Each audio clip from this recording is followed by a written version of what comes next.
तो बेटा अगर हम इंट्रोडक्शन की बात करें कि अमीन्स होते क्या है यार, दिमाग में पहला सवाल है मैडम अमीन्स क्या है। अगर दो हाइड्रोजन हटाकर मैं दो अल्काइल ग्रुप लेकर आ गई तो मुझे मिल जाएगा यहाँ पर R2NH। नाइट्रोजन के पास तीनों जगह पर be it primary, be it secondary, be it tertiary, longest chain मेरी ये पॉसिबल थी, फर्स्ट और सेकेंड। इसका नाम हो जाएगा बेटा N पर मिथाइल, दो कार्बन के लिए H, सिंगल बॉन्ड इन और फिर अमीन। तो सबसे ज्यादा बॉइलिंग पॉइंट होता है प्राइमरी का, फिर सेकेंडरी का, फिर टर्शरी अमीन का। ये मेथड या ये टेस्ट आपको मदद करता है to distinguish all the three amines, primary, secondary and tertiary amines. Hello, hi, नमस्ते, my name is Ashima Gupta and today we are going to start yet another mind map of amines chapter. So बेटा ये हमारा organic chemistry का 4th chapter है और ये बहुत ही प्यारा सा, छोटा सा, इजी सा चैप्टर है।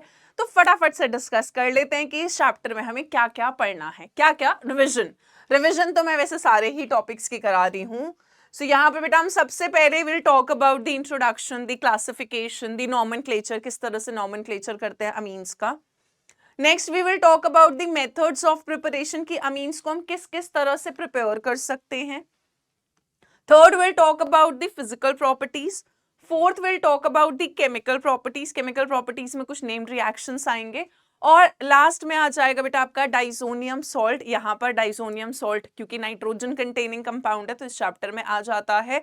इसके रिएक्शन डाइसोनियम के आपने कुछ चैप्टर 1 ऑर्गेनिक का यानी हैलोएल्केन हैलोअरीन्स में भी पढ़े थे, तो वो सारा रेपिटेशन होगा। सो स्टार्ट करते हैं अपना प्यारा सा चैप्टर अमीन्स। सो बेटा अगर हम इंट्रोडक्शन की बात करें कि अमीन्स होते क्या है यार, दिमाग में पहला सवाल है मैडम अमीन्स क्या है। तो अमीन्स क्या होते हैं बेटा, they are the organic compounds. Amines are the organic compounds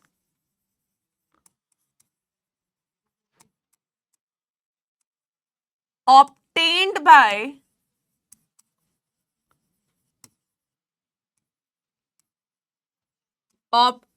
by replacement of one or more hydrogen atoms of ammonia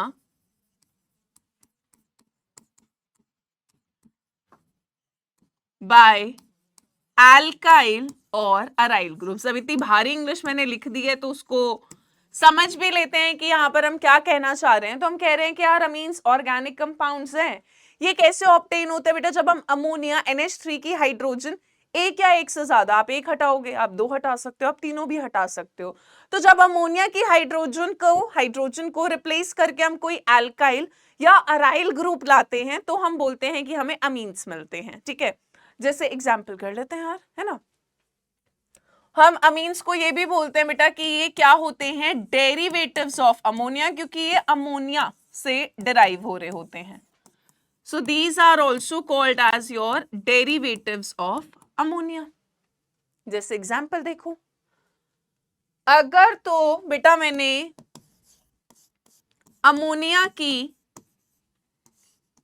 एक हाइड्रोजन हटाकर कोई अल्काइल ग्रुप लाई, एक अल्काइल ग्रुप लाई, तो एक हाइड्रोजन कम हो जाएगा और उस हाइड्रोजन की जगह एक R ग्रुप आ गया, अल्काइल ग्रुप आ गया, तो हमें क्या मिल जाएगा बेटा, RNH2।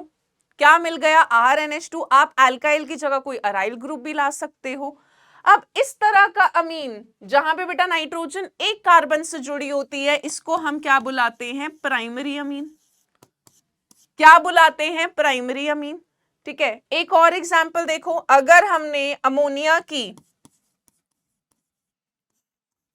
दो हाइड्रोजन हटाकर मान लो मैं दो अल्काइल ग्रुप्स लाई, वो सेम भी हो सकते हैं, अलग अलग भी हो सकते हैं, डिपेंडिंग ऑन आपको किस तरह का अमीन चाहिए, वो हम क्लासिफिकेशन में पढ़ेंगे।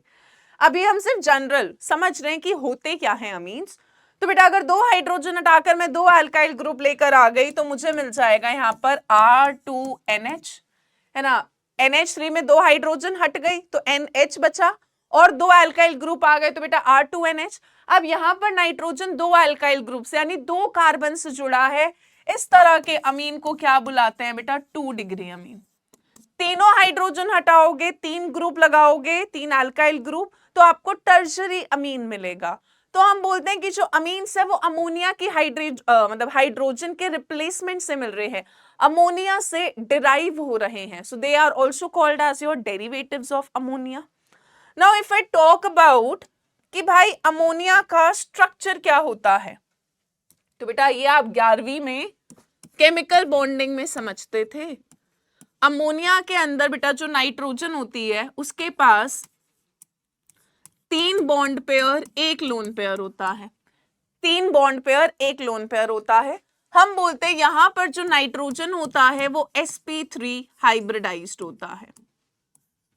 ज्योमेट्री जो होती है बेटा, अमोनिया की ज्योमेट्री की बात कर रही हूं, ज्योमेट्री होती है टेट्राहेड्रल ज्योमेट्री।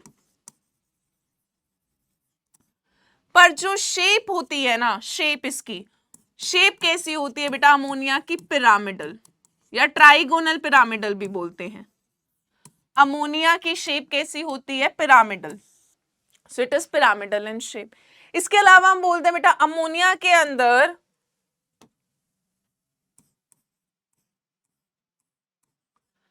इस तरह से 3 बॉन्ड पेयर, 1 लोन पेयर ऐसे है।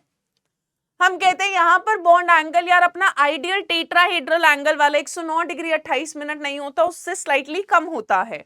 सो बॉन्ड एंगल अमोनिया के अंदर, bond angle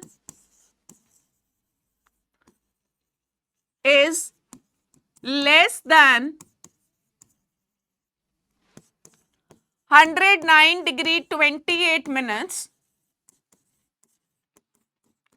due to bond pair lone pair repulsion. तो यहां पर क्या हो रहा था बेटा, लोन पेयर बॉन्ड पेयर में रिपल्शन होता है, जिसकी वजह से बॉन्ड थोड़े अंदर खिसक जाते हैं और अमोनिया के अंदर बॉन्ड एंगल 109 डिग्री 28 मिनट से कम होता है। 107, 107.5 अलग अलग बुक्स में थोड़ा डेटा वेरी कर जाता है। सो अमोनिया की जो कहानी हुई ना, जो दुर्घटना अमोनिया के साथ घट रही थी, वही सेम कहानी आपकी अमीन्स के साथ हो रही होती है। अब अगर मैं अमीन देखूं, चाहे बेटा मेरा प्राइमरी अमीन हो RnH2, चाहे मेरा सेकेंडरी अमीन हो, मान लो हमने ऐसे एक्सपैंड करके लिख लिया R2NH, और चाहे बेटा मेरा टर्शरी अमीन हो, ये सारी कहानी इनके लिए भी सेम ही होगी। क्यों सेम होगी बेटा? यहां पे भी चाहे मेरा प्राइमरी अमीन है, चाहे मेरा 2 डिग्री अमीन है, और चाहे मेरा 3 डिग्री अमीन है, नाइट्रोजन के पास तीनों जगह पर, be it primary, be it secondary, be it tertiary, तीनों जगह पर बेटा नाइट्रोजन के पास, तो यहां पे भी नाइट्रोजन के पास क्या प्रेजेंट है? 3 बॉन्ड पेयर, 1 लोन पेयर। और अगर बेटा 3 बॉन्ड पेयर, 1 लोन पेयर है, तो जो कहानी अमोनिया के साथ हो रही थी वही कहानी यहां पर भी होगी। यानी यहां पर भी हाइब्रिडाइजेशन जो होगा नाइट्रोजन का, that is going to be sp3 hybridisation, tetrahedral geometry, पर शेप कैसी हो जाएगी? पिरामिडल। शेप कैसी हो जाएगी बच्चे? पिरामिडल शेप, है ना? वही सारी कहानी, क्योंकि यहां पे आप नाइट्रोजन देखो 1 2 3 bond pair, 1 lone pair, 1 2 3 bond pair, 1 lone pair. यहाँ पे भी नाइट्रोजन का 1 और 2 हाइड्रोजन के साथ 3 बॉन्ड पेयर, 1 लोन पेयर है। तो बेटा इसीलिए हम कहते हैं कि जो अमोनिया का शेप है, जो अमोनिया के साथ कहानी हो रही है, यहाँ पे भी वही होती है। तो चाहे प्राइमरी है, चाहे सेकेंडरी है, चाहे टर्शरी है, यहाँ पर जो नाइट्रोजन होती है, नाइट्रोजन की बात कर रही हूं मैं, नाइट्रोजन बेटा sp3 हाइब्रिडाइज्ड होती है, 3 बॉन्ड पेयर, 1 लोन पेयर होता है, शेप कैसी होती है? पिरामिडल होती है। यहां तक बात क्लियर है? चलो, सो अब अगर हम बात करें कि हम अमीन्स को किस किस बेसिस पे क्लासिफाई कर सकते हैं, तो हम अमीन्स को ब्रॉडली 6 में क्लासिफाई करते हैं। एनसीईआरटी में एक्चुअली में तो 3 दिए हैं ब्रॉडली, बाकी उन्होंने थोड़ा थ्योरी में बता दिया है, तो I will cover it with a flow chart. So बेटा हम अमीन्स को ब्रॉडली 6 में क्लासिफाई करते हैं। पहला आ जाता है बेटा आपका प्राइमरी अमीन,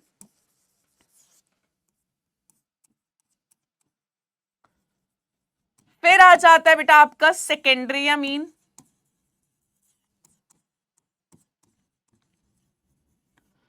फिर आ जाता है बेटा आपका टर्शरी यानी 3 डिग्री अमीन, ठीक है। फिर आ जाते हैं बेटा आपके अराइल अमीन्स, फिर आ जाते हैं बेटा आपके हेट्रोसाइक्लिक अमीन्स, और सिक्स्थ आ जाते हैं बेटा आपके सिंपल एंड मिक्स्ड अमीन्स। ठीक है, ये 6 ब्रॉडली क्लासिफिकेशन है। प्राइमरी अमीन की अगर हम बात करें बेटा, तो प्राइमरी अमीन का जनरल फॉर्मूला होता है RNH2। ठीक है, सेकेंडरी अमीन का होता है R2NH, और टर्शरी अमीन का होता है R3N। अब जो अमीन की ये डिग्री है, ये हम किसके बेसिस पे बता रहे हैं बेटा कि नाइट्रोजन कितनी कार्बन से जुड़ी है। ये जो डिग्री है ना, ये अमीन की डिग्री है, नाइट्रोजन की डिग्री है। सो प्राइमरी अमीन का एग्जांपल अगर मैं आपको दूं, जैसे कि CH3 CH2NH2। अब ये वाला भी बेटा यहां पर ध्यान देना, बहुत जनता कंफ्यूज हो जाती है। अब अगर मैं तुमसे पूछूं, जो मैंने सेकंड एग्जांपल लिखा है, क्या ये प्राइमरी अमीन है? जल्दी से बोलो भाई, क्या ये प्राइमरी अमीन है? तो आपका जवाब क्या होना चाहिए, हाँ या ना? तो बेटा ये नाइट्रोजन एक कार्बन से जुड़ा है, इट्स अ प्राइमरी अमीन। यहां पे भी तो भाई नाइट्रोजन एक ही कार्बन से जुड़ा है, तो ये भी कैसा अमीन है बेटा? प्राइमरी अमीन ही तो है। हमें नाइट्रोजन का पड़ोसी देखना है, नाइट्रोजन कितनी कार्बन से जुड़ा है। So this is also a primary amine. Next बात करते हैं बेटा 2 डिग्री अमीन। तो 2 डिग्री अमीन में जैसे कि आपका एग्जांपल हो गया, नाइट्रोजन 2 कार्बन से जुड़ा है, 2 डिग्री अमीन। अब मैं ऐसे भी लिख सकती हूं, अगेन नाइट्रोजन एक मिथाइल की कार्बन से, एक इथाइल की कार्बन से जुड़ा हुआ है, again it's a 2 degree amine. Tertiary amine में बेटा नाइट्रोजन मतलब 3 कार्बन से जुड़ा होगा, जैसे कि ये इट्स अ टर्शरी अमीन। ठीक है, तो डिपेंडिंग ऑन नाइट्रोजन कितनी कार्बन से जुड़ा है, primary secondary tertiary. Aryl amines हो गए बेटा जब आपका अमीन ग्रुप या डेरिवेटिव एरोमेटिक रिंग पर हो, जैसे कि एनालीन है ना, जैसे आपने हैलोअरीन्स और अराइल हैलाइड्स करे थे, ऐसे ही अराइल अमीन्स है। ठीक है, जब अमीन आपका किसी एरोमेटिक रिंग के साथ हो, ठीक है, नाइट्रोजन एरोमेटिक कार्बन के साथ है ना, यहां पर आपकी बेंजीन की कार्बन sp2 हाइब्रिडाइज्ड के साथ जुड़ा होता है। ठीक है, so aniline very common example, very common example aniline. और जो बेटा एनालीन के डेरिवेटिव्स होते हैं वो भी आपके अराइल अमीन्स में ही आ जाते हैं, जैसे कि एक और एग्जांपल देखो। अब अगर मैंने यहां पे मान लेते हैं नाइट्रोजन पर एक हाइड्रोजन हटाकर एक मिथाइल ग्रुप आ गया, अभी भी बेटा ये एरोमेटिक ही है। एनालीन का डेरिवेटिव जरूर है बट ये एरोमेटिक है, क्योंकि नाइट्रोजन आपकी एरोमेटिक कार्बन बेंजीन की कार्बन पर है। ठीक है, हेट्रोसाइक्लिक अमीन्स क्या होते हैं? हेट्रोसाइक्लिक का मतलब होता है जब आपकी क्लोज चेन जो है उसमें कोई और एलिमेंट भी हो, यानी क्लोज चेन सिर्फ कार्बन की ना हो, कार्बन के अलावा कुछ और हो। तो हेट्रोसाइक्लिक में आपके एग्जाम्पल आ जाते हैं, बड़े प्यारे प्यारे example. The very first example is this is called as बेटा पिपरीडीन। क्या बुलाते हैं इसको? पिपरीडीन। इसके अलावा बेटा आपका एग्जाम्पल में आ जाता है pyridine, this is called as pyridine. पहला वाला पिपरीडीन, दूसरा वाला पिरीडीन। इसके अलावा बेटा आपका आ जाता है पायरोल। ठीक है, तो आप देख रहे हो ना यार, यहाँ पे क्लोज चेन में सिर्फ कार्बन कार्बन कार्बन कार्बन नहीं है, नाइट्रोजन भी क्लोज चेन का पार्ट है। तो इस तरह के अमीन्स को हम बोलते हैं हेट्रोसाइक्लिक अमीन्स, है ना, कि साइक्लिक रिंग में कोई डिफरेंट एलिमेंट भी हो, सारे एलिमेंट अगर सेम हो गए तो होमोसाइक्लिक हो जाता है। अब बात करते हैं बेटा लास्ट क्लासिफिकेशन पे, simple and mixed amine. Simple and mixed amines में क्या होता है? सिंपल अमीन जब आपके अल्काइल ग्रुप सेम हो, प्राइमरी में तो होगा नहीं क्योंकि प्राइमरी में एक ही ग्रुप होता है, तो ये 2 डिग्री या 3 डिग्री में आता है। जैसे कि अगर मैं इसकी बात करूं, ये एक सिंपल अमीन है, 2 डिग्री में बेटा यहाँ पे दोनों मिथाइल ग्रुप सेम है, तो ये सिंपल अमीन है। ये वाला अपना मिथाइल अलग है, इथाइल अमीन मतलब इथाइल ग्रुप अलग है, तो ये कैसा हो गया? आपका मिक्स्ड अमीन हो गया। ठीक है, बात समझ पा रहे हो तुम? अल्काइल या अलग अलग ग्रुप्स अगर प्रेजेंट है नाइट्रोजन के पास तो मिक्स्ड अमीन, अगर सेम ग्रुप प्रेजेंट है तो सिंपल। सिंपल मतलब कोई कॉम्प्लिकेशन नहीं है, बहुत आसान है। जैसे कि यहाँ पे बेटा नाइट्रोजन के पास 3 मिथाइल ग्रुप है, इट्स अ सिंपल अमीन, ठीक है, सिंपल अमीन है। तो अगर सेम ग्रुप हो, मैं एग्जांपल यहाँ पे लिख देती हूं, जैसे कि ट्राई मिथाइल अमीन, मैं CH3 यहां लिख रही हूं, it's a simple amine. But अगर बेटा मैं मिक्स्ड में बात करूं तो जैसे कि एक मिथाइल हो गया, एक इथाइल हो गया, अलग अलग ग्रुप्स प्रेजेंट है, या चलो मैं 2 डिग्री ले लेती हूँ अभी, ठीक है, ये 2 डिग्री है बट इट्स अ मिक्स्ड अमीन, कि मिथाइल अलग है, इथाइल अलग है, और एक तो हाइड्रोजन है, it's a 2 degree amine, but 2 degree में कैसा हो गया बेटा, मिक्स्ड हो गया। बात क्लियर है? तो इस तरह से हम अमीन्स को क्लासिफाई करते हैं। अब बात करते हैं बेटा अमीन्स के नॉमेनक्लेचर की। तो हम अमीन्स का भी 2 तरह से नाम लिखते हैं, पहला आ जाता है आपका कॉमन नेम और दूसरा आ जाता है IUPAC नेम। तो अगर हम कॉमन नेम की बात करें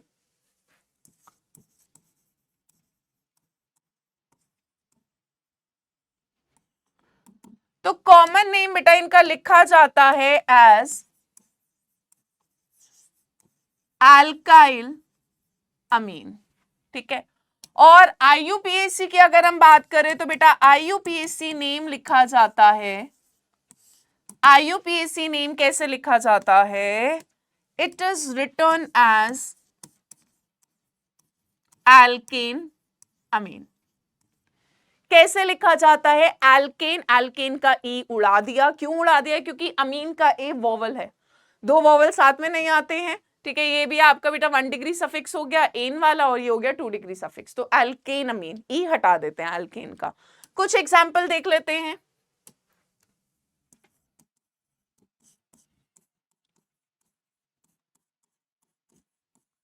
जैसे कि ये हो गया बेटा CH3NH2, तो कॉमन नेम तो मिथाइलमीन में IUPAC लिखूंगी, है ना।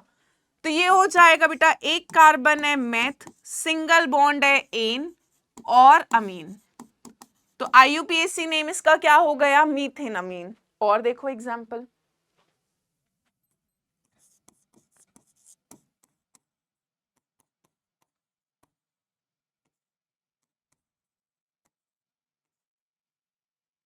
चलिए ट्राई करें खुद से फटाफट, जल्दी से ट्राई करो भाई।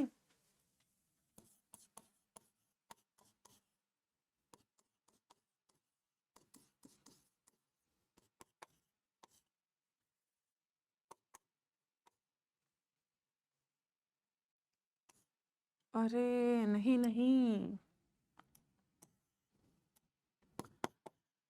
यहीं पे देख लेंगे बेटा कौन सा सिंपल अमीन है, कौन सा मिक्स्ड अमीन है, डिग्री की भी बात कर लेंगे।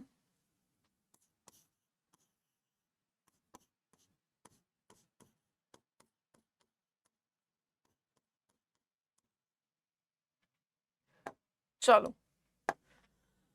पहले का नाम हमने लिखा मीथेन अमीन, कॉमन नेम में था बेटा this is methyl amine. If I talk about the second compound, तो सेकंड कंपाउंड का कॉमन नेम है आइसोप्रोपाइल अमीन, आइसोप्रोपाइल, क्योंकि इस पूरे ग्रुप को हम आइसोप्रोपाइल बुलाते हैं।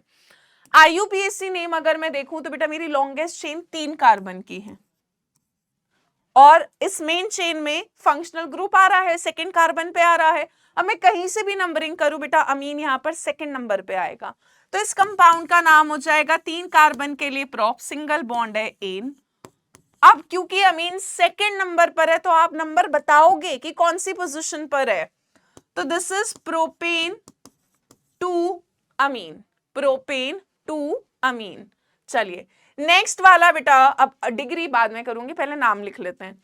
नेक्स्ट वाले में क्या है यार, देखो इस नाइट्रोजन, अब लॉन्गेस्ट चेन ना मेरे पास एक ही पॉसिबिलिटी थी, ये अगर तुम सोचो कि लॉन्गेस्ट चेन हो जाए तो ये गलत है, क्यों, क्योंकि लॉन्गेस्ट चेन जो होती है वो कार्बन की कॉन्टिन्यूअस चेन होती है, यहाँ पे यार नाइट्रोजन बीच में अटक रहा है, तो यहाँ तो पॉसिबिलिटी ये चेन की नहीं हो सकती।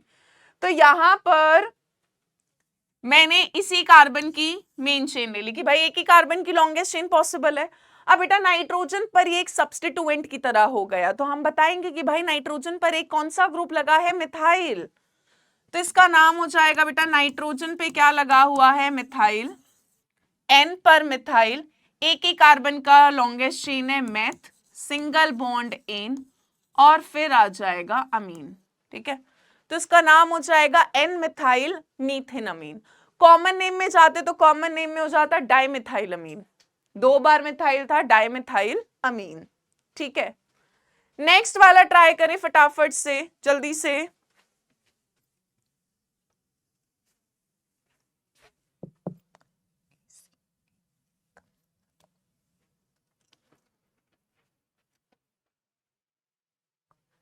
नेक्स्ट वाले का क्या है, नेक्स्ट वाले में बेटा लॉन्गेस्ट चेन मेरी ये पॉसिबल थी, फर्स्ट और सेकंड। इसका नाम हो जाएगा बेटा एन पर मिथाइल, 2 कार्बन के लिए एथ, सिंगल बॉन्ड एन, और फिर अमीन। तो इसका नाम हो जाएगा एन मिथाइल इथेन अमीन। और अगर तुम कॉमन नेम पर जाते तो कॉमन नेम में बेटा 2 एल्काइल ग्रुप थे, इथाइल और मिथाइल, अल्फाबेटिकली ई पहले आएगा तो इसको लिखेंगे इथाइल मिथाइल अमीन। ठीक है, नेक्स्ट वाला देखे बेटा, नेक्स्ट वाले में अब अगेन लॉन्गेस्ट चेन ये तो हो नहीं सकती है, लॉन्गेस्ट चेन एक ही कार्बन की पॉसिबल है, ये वाली, ये ले सकते हो, ये ले सकते हो, ये ले सकते हो, तुम्हारे ऊपर है। अब यहां पर नाइट्रोजन पे बेटा 2 बार मिथाइल आ रहा है सब्स्टिट्यूएंट की तरह, तो इसका नाम कैसे लिखेंगे, एन कॉमा एन, है ना।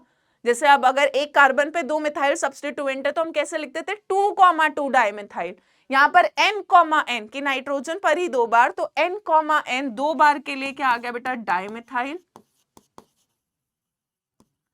मीथेन अमीन। ठीक है, नेक्स्ट वाला देखो, और अगर इसका कॉमन नेम लिखती मैं तो 3 बार मिथाइल आया था, ट्राइमिथाइल अमीन, अल्काइल अमीन से ट्राइमिथाइल अमीन। नेक्स्ट वाले का देखो बेटा, नेक्स्ट वाले में क्या है, अगर ये दोनों हाइड्रोजन होते तो वो एनालीन था। अब इसका नाम कैसे लिखेंगे, नाइट्रोजन पर 2 बार मिथाइल आया तो N कॉमा एन डाइमिथाइल, और क्या हो गया बेटा, एनालीन, क्या हो गया, एनालीन। ठीक है, एनालीन कॉमन नेम में भी एक्सेप्टेड है, यूपीएससी में भी एक्सेप्टेड है। आप एनालीन को बेंजीन अमीन भी लिख सकते हो, अमीनो बेंजीन भी लिख सकते हो, या एनालीन ही बुला देते हैं। अब यहीं पे अगर मैं तुमसे डिग्री में क्लासिफाई करने को बोलूं या पूछ लूं तो यार देखो, अब तुम बता सकते हो बेटा, यहाँ पे नाइट्रोजन एक कार्बन से जुड़ा है, प्राइमरी, यहाँ पे भी चलो डिग्री साथ साथ लिख देते हैं, मैं प्राइमरी था। यहाँ पे नाइट्रोजन बेटा जुड़ा तो एक ही कार्बन से, ये भी कैसा है, प्राइमरी। यहाँ पे नाइट्रोजन बेटा 2 कार्बन से जुड़ा है, कैसा अमीन हो गया, 2 डिग्री।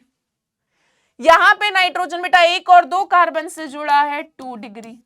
यहाँ पे नाइट्रोजन 3 कार्बन से जुड़ा है, टर्शरी। यहाँ पे नाइट्रोजन बेटा 1, 2 और एक एरोमेटिक रिंग की कार्बन से जुड़ा है, ये वाला भी कैसा हो जाएगा, 3 डिग्री।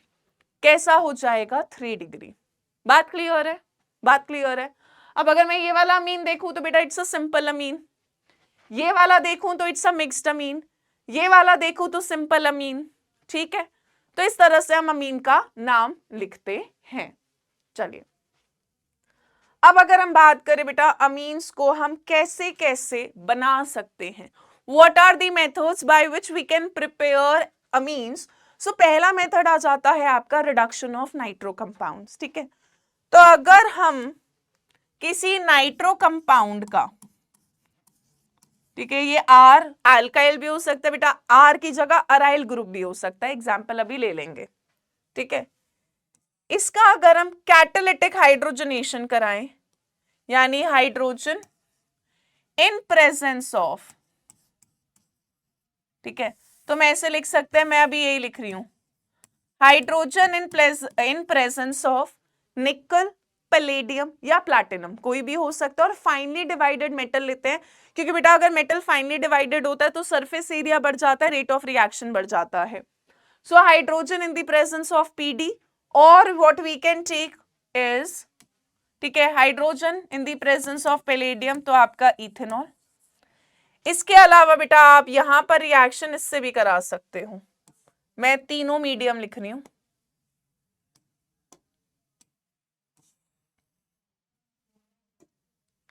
या फिर हम ले सकते हैं SN HCl, metal in acidic medium, और we can take Fe iron in presence of HCl, तीनों बता दिए हैं, ठीक है। Catalytic hydrogenation, metal and acidic medium यानी tin, SN in the presence of HCl और iron in the presence of HCl।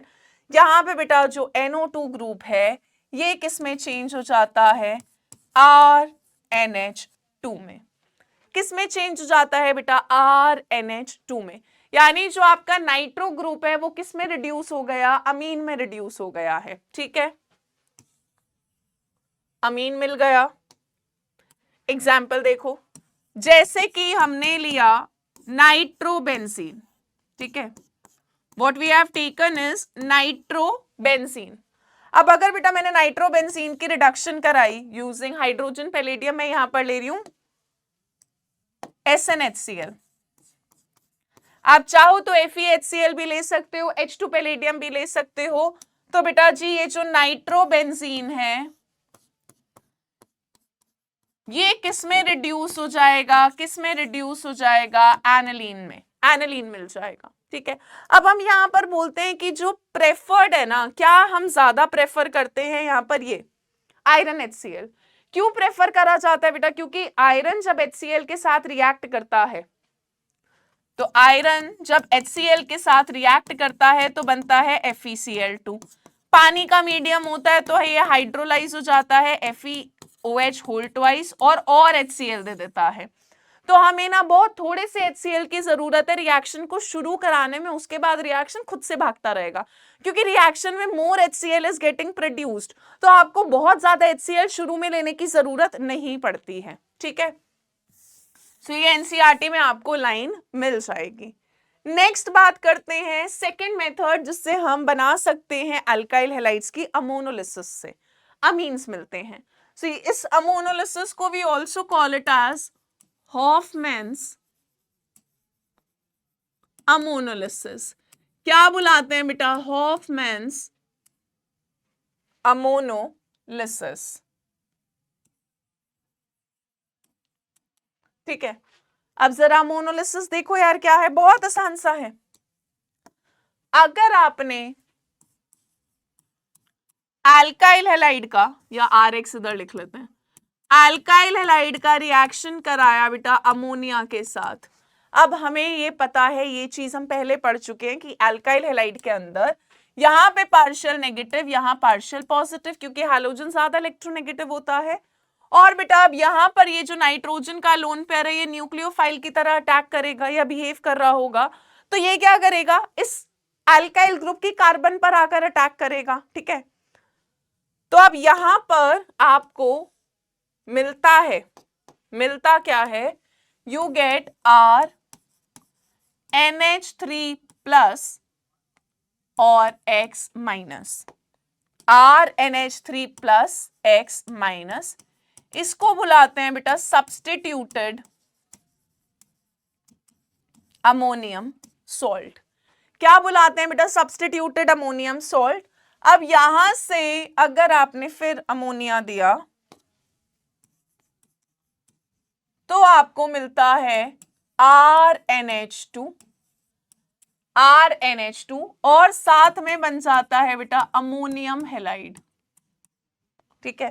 तो आपको आपका अल्टीमेटली प्राइमरी अमीन ऑब्टेन हो गया, ठीक है। अब यहां पर यार और बड़ी सारी दुर्घटना होती है, ठीक है। यहां पे क्या हुआ, जब आपने सब्स्टिट्यूटेड अमोनियम सॉल्ट का NH3 के साथ रिएक्शन कराया तो यहां से बेटा HX निकलता है। वो जो HX होता है, HX बेसिकली यहीं से हो रहा होता है कि यहां से X निकलता है, यहां से एक H निकलता है, ठीक है। बट शुरू में आपका ये सब्स्टिट्यूटेड अमोनियम सॉल्ट मिलता है, इससे फिर हम फ्री अमीन ऑब्टेन करते हैं। अब यहां पर क्या हो रहा होता है कि जब आपने यहां से HX निकला तो उसने अमोनिया के साथ कंबाइन करा और अमोनियम का सॉल्ट बन जाता है, अमोनियम हैलाइड, जो भी आप ले रहे होगे। अब ये रिएक्शन यहां नहीं रुकता, यहां नहीं थमता। अगर आपके पास अल्काइल हैलाइड एक्सेस में है भाई, ये रिएक्शन रुकेगा ही नहीं, ठीक है। सो यहां पर क्या होता है बेटा, RNH2 प्राइमरी अमीन से, अब क्योंकि हमारे पास अल्काइल हैलाइड की कमी नहीं, तो यहां पर RX के साथ फिर रिएक्शन हो जाती है, यहां से एक H, यहां से एक X, यानी क्या निकल जाता है बेटा, HX निकल जाता है। और हमें क्या मिलता है, देखो यहां से एक H और यहां से एक X निकल गया, ये R इस नाइट्रोजन पर आएगा तो आपको मिल जाएगा R2NH। कौन सा अमीन मिल गया बेटा, 2 डिग्री अमीन। अगेन हम पे अल्काइल हैलाइड की कमी नहीं, हमारा रिएक्शन यहाँ रुकेगा नहीं, ये फिर दोबारा RX के साथ कंबाइन करेगा, यहां से एक H और एक यहां से X निकलेगा, यहां से X यहां से H निकल जाएगा, ये R इधर आ जाएगा नाइट्रोजन के पास, क्योंकि नाइट्रोजन पे लोन पेयर है, ठीक है, ये न्यूक्लियोफिलिक हो गया, ये इस टाइम पर इलेक्ट्रोफिलिक है क्योंकि इस पे इलेक्ट्रॉन की कमी हो रही है। तो यहां पर बेटा जी आपको क्या मिल जाएगा, यहां पर आपको मिल गया अब R3N, यानी कौन सा अमीन ऑब्टेन हो गया बेटा, टर्शरी अमीन ऑब्टेन हो गया, और एक HX फिर से एलिमिनेट हो गया। अभी भी भाई, अभी भी नहीं रुकेगा ये रिएक्शन, अब क्या होगा, अब क्या होगा बेटा, एक और बार RX रिएक्ट करा, जब एक और बार अल्काइल हैलाइड ने रिएक्ट करा ना, तो अब तुमको मिल जाएगा R4N plus X minus, and this is called as your quaternary ammonium salt, quaternary ammonium salt। तो हम बोलते हैं कि if RX is in excess, यानी बेटा अगर आपका अल्काइल हैलाइड एक्सेस में है ना, तो आपको मिक्सचर मिलता है, we get mixture of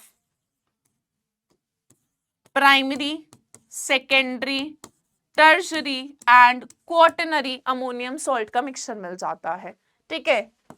अगर हम चाहते हैं कि प्राइमरी अमीन ही, कि भाई मेरा रिएक्शन ना यही रुक जाता, इसके आगे नहीं बढ़ता, प्राइमरी से सेकेंडरी ना बने, सेकेंडरी से टर्शरी ना बने, टर्शरी से क्वार्टनरी ना बने, अगर हम ऐसा चाहते हैं, हम चाहते हैं बेटा कि प्राइमरी अमीन हमारा मेजर प्रोडक्ट हो, प्राइमरी अमीन हमारा मेजर प्रोडक्ट हो, तो उस केस में हमें किसको एक्सेस में लेना है, टेक अमोनिया इन एक्सेस, ठीक है, अमोनिया को एक्सेस में ले लो, परेशानी नहीं होगी। पर अगर हमने अल्काइल हैलाइड को एक्सेस में लिया ना, तो ये मानेगा नहीं, ये बार बार रिएक्ट करता जाएगा, ठीक है, यहाँ पे रिएक्शन चलती जाएगी, बात क्लियर है। तो इस मेथड से हम अलग अलग तरह के अमीन्स बना सकते हो हॉफमैन अमोनोलिसिस से, बट अगेन अगर तो बेटा मेरे को मिक्सचर मिलेगा, मेरे लिए सेपरेशन मुश्किल हो जाएगा। नेक्स्ट मेथड की अगर हम बात करें बेटा, this is the reduction of nitriles. तो अगर हम नाइट्राइल्स की, जिनको हम साइनाइड भी बुलाते हैं,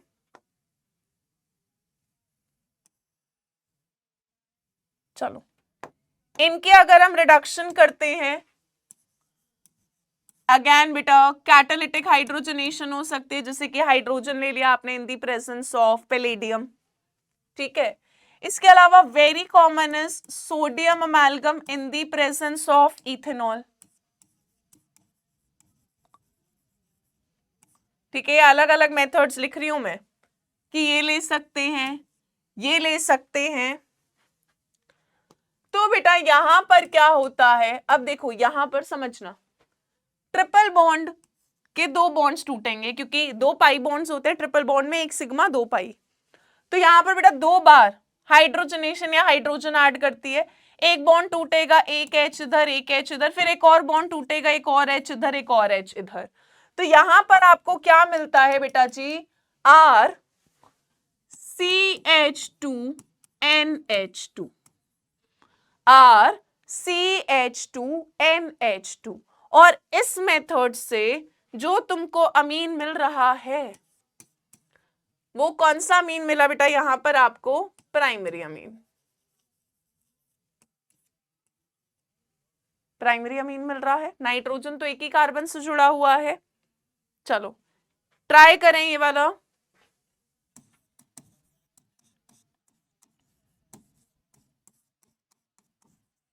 इसको हम बेटा इथेन नाइट्राइल बोल सकते हैं या एसिटोनाइट्राइल बोल सकते हैं। इसकी हमने रिडक्शन करी है sodium amalgam in the presence of ethanol. जो प्रोडक्ट बने उसका नाम लिखना है, फटाफट से ट्राई करो जल्दी से।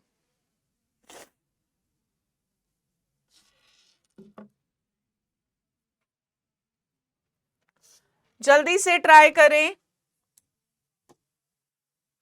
एसिटोनाइट्राइल की रिडक्शन से बेटा क्या मिलेगा? यहां पर बेटा आप LiAlH4 भी यूज कर सकते हो, ठीक है। चलो बन क्या होगा वैसे तो product, I am pretty sure. दो बॉन्ड टूटेंगे बेटा, यहां पे बनेगा CH3 CH2NH2, है ना। दो बॉन्ड तोड़ने हैं, दो हाइड्रोजन इधर दे दो, दो हाइड्रोजन इधर दे दो, तो CH3 CH2NH2। बेटा कौन सा अमीन मिल गया मुझको? इस अमीन का नाम क्या हो जाएगा? This is called as IUPAC name के हिसाब से इथेन अमीन। क्या हो जाएगा? Ethane amine. अब यहां पर एक सवाल क्या आता है, जब आप पर्टिकुलरली बेटा sodium अमालगम in the presence of ethanol use करते हो नाइट्राइल की रिडक्शन के लिए, है ना, जब हम नाइट्राइल को रिड्यूस करके अमीन बना रहे हैं, पर जब हम particularly sodium अमालगम in the presence of ethanol use कर रहे हैं, then this reaction is called as your Mendius reaction। क्या बुलाते हैं बेटा? मेंडियस रिएक्शन। बात क्लियर है? बात क्लियर है। चलो नेक्स्ट अगर हम बात करें बेटा अमाइड्स की, तो अमाइड्स क्या होते हैं? RC double bond O NH2, general formula, ठीक है। अगर हमने बेटा जी इसकी रिडक्शन कराई,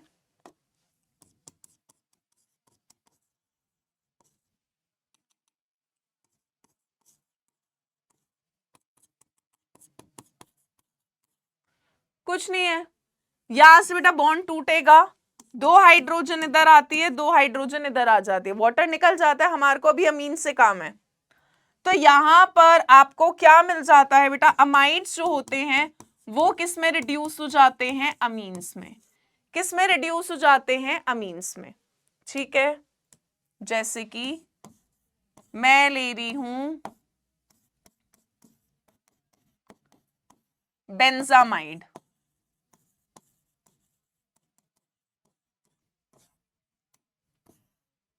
इसकी रिडक्शन करें, सेम रिएजेंट है, बताएं प्रोडक्ट क्या बनेगा?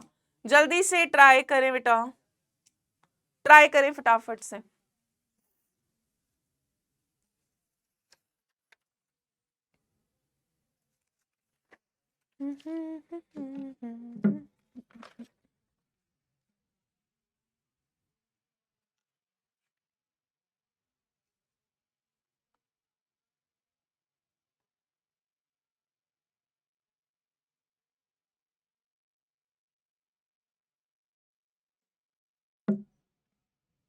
चलो बन गया होगा होपफुली। सो अगर हमने बेटा LiAlH4 लिया है, lithium aluminium hydride in the presence of ether, then H2O। बेटा यहां से बॉन्ड तोड़ना है, दो हाइड्रोजन इधर, दो हाइड्रोजन इधर, वो तो पानी निकल जाएगा। हमें अभी अपने अमीन से मतलब है, तो यहां पर हमें मिल रहा है CH2NH2, यही मिल रहा है बेटा CH2NH2, ठीक है। सो बेंजामाइड से this amine is called as your benzyl amine, है ना बेटा। ये वाली बेंजीन के जो नेक्स्ट कार्बन है this is benzylic carbon, sp3 hybridised है, तो ये आपको कौन सा अमीन मिल गया बेटा? बेंजाइल अमीन।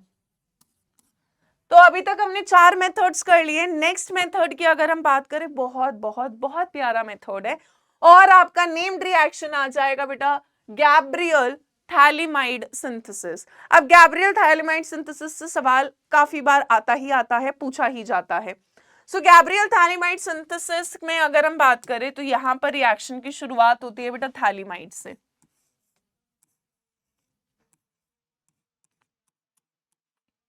आप चाहो तो पूरी रिंग भी बना सकते हो, ठीक है। ये हो गया बेटा आपका थैलिमाइड। थैलिमाइड बनाना हमने पिछले चैप्टर में सीख लिया था कार्बोक्सिलिक एसिड के अंदर। तो जब हम थैलिमाइड का रिएक्शन कराते हैं बेटा KOH के साथ,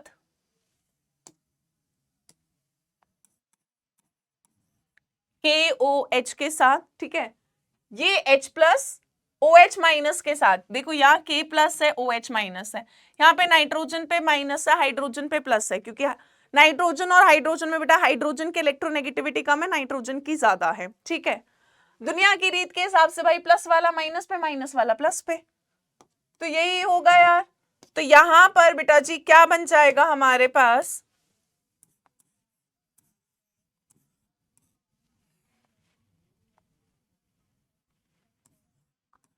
सी double bond O, double bond O N minus K plus, ठीक है। एन पे माइनस था तो बेटा यहाँ पे के प्लस आ गया था। इसके बाद क्या करते हैं, इसका रिएक्शन कराते हैं आर एक्स के साथ। तो आर एक्स में हमें पता है यहां पार्शियल नेगेटिव, यहां पार्शियल पॉजिटिव, ठीक है। तो यहां पर क्या होता है बेटा, के तो एक्स के साथ के एक्स की फॉर्म में निकल जाता है और आपके पास बन जाता है कुछ ऐसा, C double bond O, double bond O N और आर, है ना। ये जो माइनस वाला है ये पार्शियल पॉजिटिव के साथ रिएक्ट करके बॉन्ड बना लेता है। अब जब आप यहां पर हाइड्रोलिसिस करते हो NaOH एक्वस की प्रेजेंस में, NaOH एक्वस की प्रेजेंस में, बेटा यहां पर बेसिकली क्या हो रही है, आपकी न्यूक्लियोफिलिक सब्स्टिट्यूशन हो रही होती है कि ये यहां से जा रहा होता है और ये अल्काइल पर अटैक कर रहा होता है। सो न्यूक्लियोफिलिक सब्स्टिट्यूशन हो रही होती है क्योंकि यहाँ पर हैलाइड जो होता है वो लीविंग ग्रुप की तरह निकल रहा होता है। अब यहां पर जब हम हाइड्रोलिसिस कराते हैं तो हमें मिलता है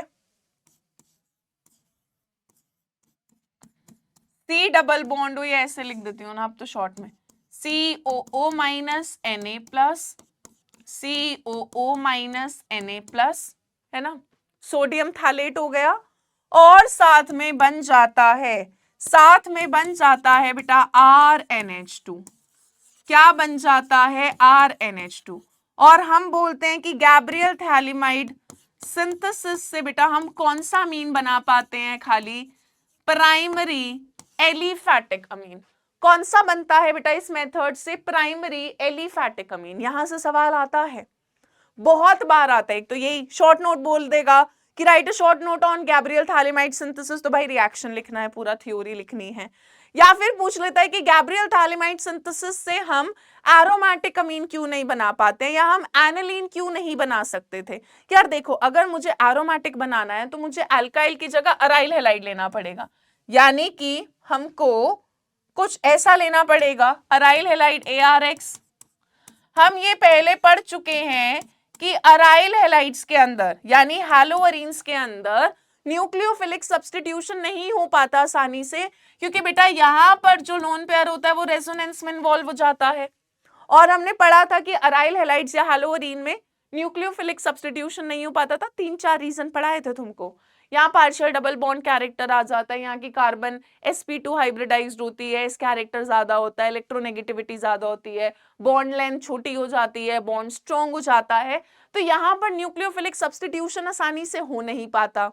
अगर आसानी से न्यूक्लियोफिलिक सब्स्टिट्यूशन होगा नहीं, क्योंकि हैलोजन के साथ बॉन्ड ही नहीं टूटना चाह रहा होता, तो नाइट्रोजन हटा ही नहीं पाएगा इसको, हैलोजन को। और इसकी वजह से हम बोलते हैं कि इस मेथड से हम एरोमेटिक अमीन्स नहीं बना पाते। आप सिर्फ कौन से बना पाओगे बेटा, aliphatic amines, and that too primary. Primary ही बन रहा था क्योंकि यहाँ पे नाइट्रोजन एक ही कार्बन के साथ जुड़ी हुई है, RN, ठीक है। तो ये ध्यान रखना है।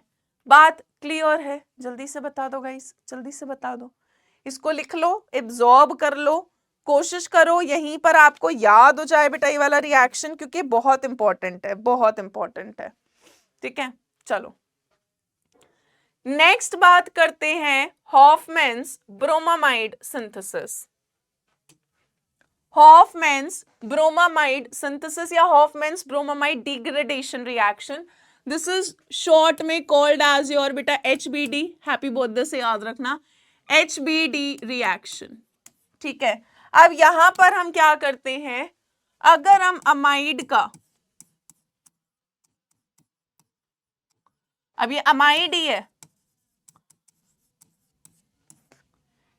इन the presence of Br2 and NaOH, बेटा NaOH की जगह KOH भी हो सकता है, ठीक है। सो यहां पर बेटा जो अल्काइल ग्रुप होता है वो नाइट्रोजन पे माइग्रेट कर जाता है, ये वाला ग्रुप उड़ जाता है, तो तुम ऐसे याद रख लो RNH2। मतलब बेसिकली अमाइड में ये वाले ग्रुप को तुम्हें उड़ा देना है, हटा देना है, ठीक है। सो यहां पर बेटा आपको क्या मिल गया, अमीन मिल गया और प्राइमरी अमीन ही मिला, ठीक है, क्योंकि नाइट्रोजन आपका एक कार्बन से जुड़ा हुआ है, ठीक है, अमीन मिला आपको। अब बेटा यहां पर आपको ध्यान रखना है, साइड प्रोडक्ट्स हमारे लिए इतना मैटर नहीं करते, यहां पर आपका Na2CO3 बन रहा है, ठीक है, NaBr बन रहा है, वाटर बन रहा है, मैं बैलेंस नहीं कर रही हूं, कर लेना है ना, ये हमारे लिए मैटर नहीं कर रहा। यहां पर जो रिएक्शन के अंदर मेन सवाल आता है ना, वो ये सवाल आता है कि यार हॉफमैन्स ब्रोमोमाइड सिंथेसिस से जो रिएक्शन से जो प्रोडक्ट बन रहा होता है बेटा, इसके अंदर एक कार्बन कम हो जाती है, एक कार्बन, क्योंकि यार यहां पर ये कार्बन थी, यहां पर ये कार्बन नहीं है, तो हम बोलते हैं कि यार ये कैसा रिएक्शन होता है बेटा, it is a step down reaction. कैसा होता है बेटा जी, स्टेप डाउन रिएक्शन। बात क्लियर है, बात क्लियर है। एक एग्जांपल भी कर लेते हैं, चलो।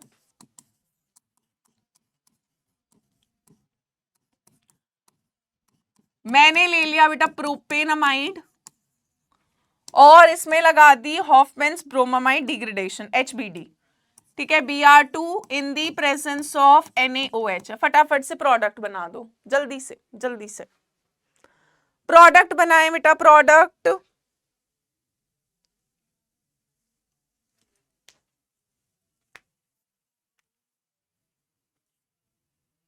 सोच रही हूं कि बैलेंस कर ही दूं, 4 और 2 6 हाइड्रोजन, 2 और 2 2 4 6 हाइड्रोजन, 2 ऑक्सीजन और 3 5, 4 और 1 5, ठीक है, बैलेंस है। तो बेटा प्रोपेनामाइड का HBD होने से हमको क्या मिलेगा, मैं साइड प्रोडक्ट नहीं लिखूंगी,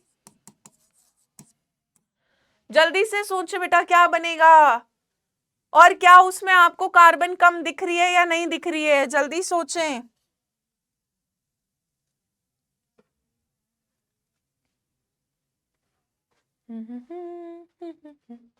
इसको उड़ा दो, क्या बन जाएगा, CH3 CH2 NH2। बेटा यहां पर ये जो अमीन बना, ये कैसा बना आपका, इथेन अमीन। क्या बना बेटा, इथेन अमीन। अब अगर आप यहां पर देखोगे ना यार, तो यहां पे रिएक्टेंट में 1 2 3 कार्बन थी, और जो तुम्हें प्रोडक्ट मिल रहा है उसके अंदर कितनी कार्बन है बेटा, 2 कार्बन है। So it's a step down reaction, ठीक है, ये इंपॉर्टेंट है।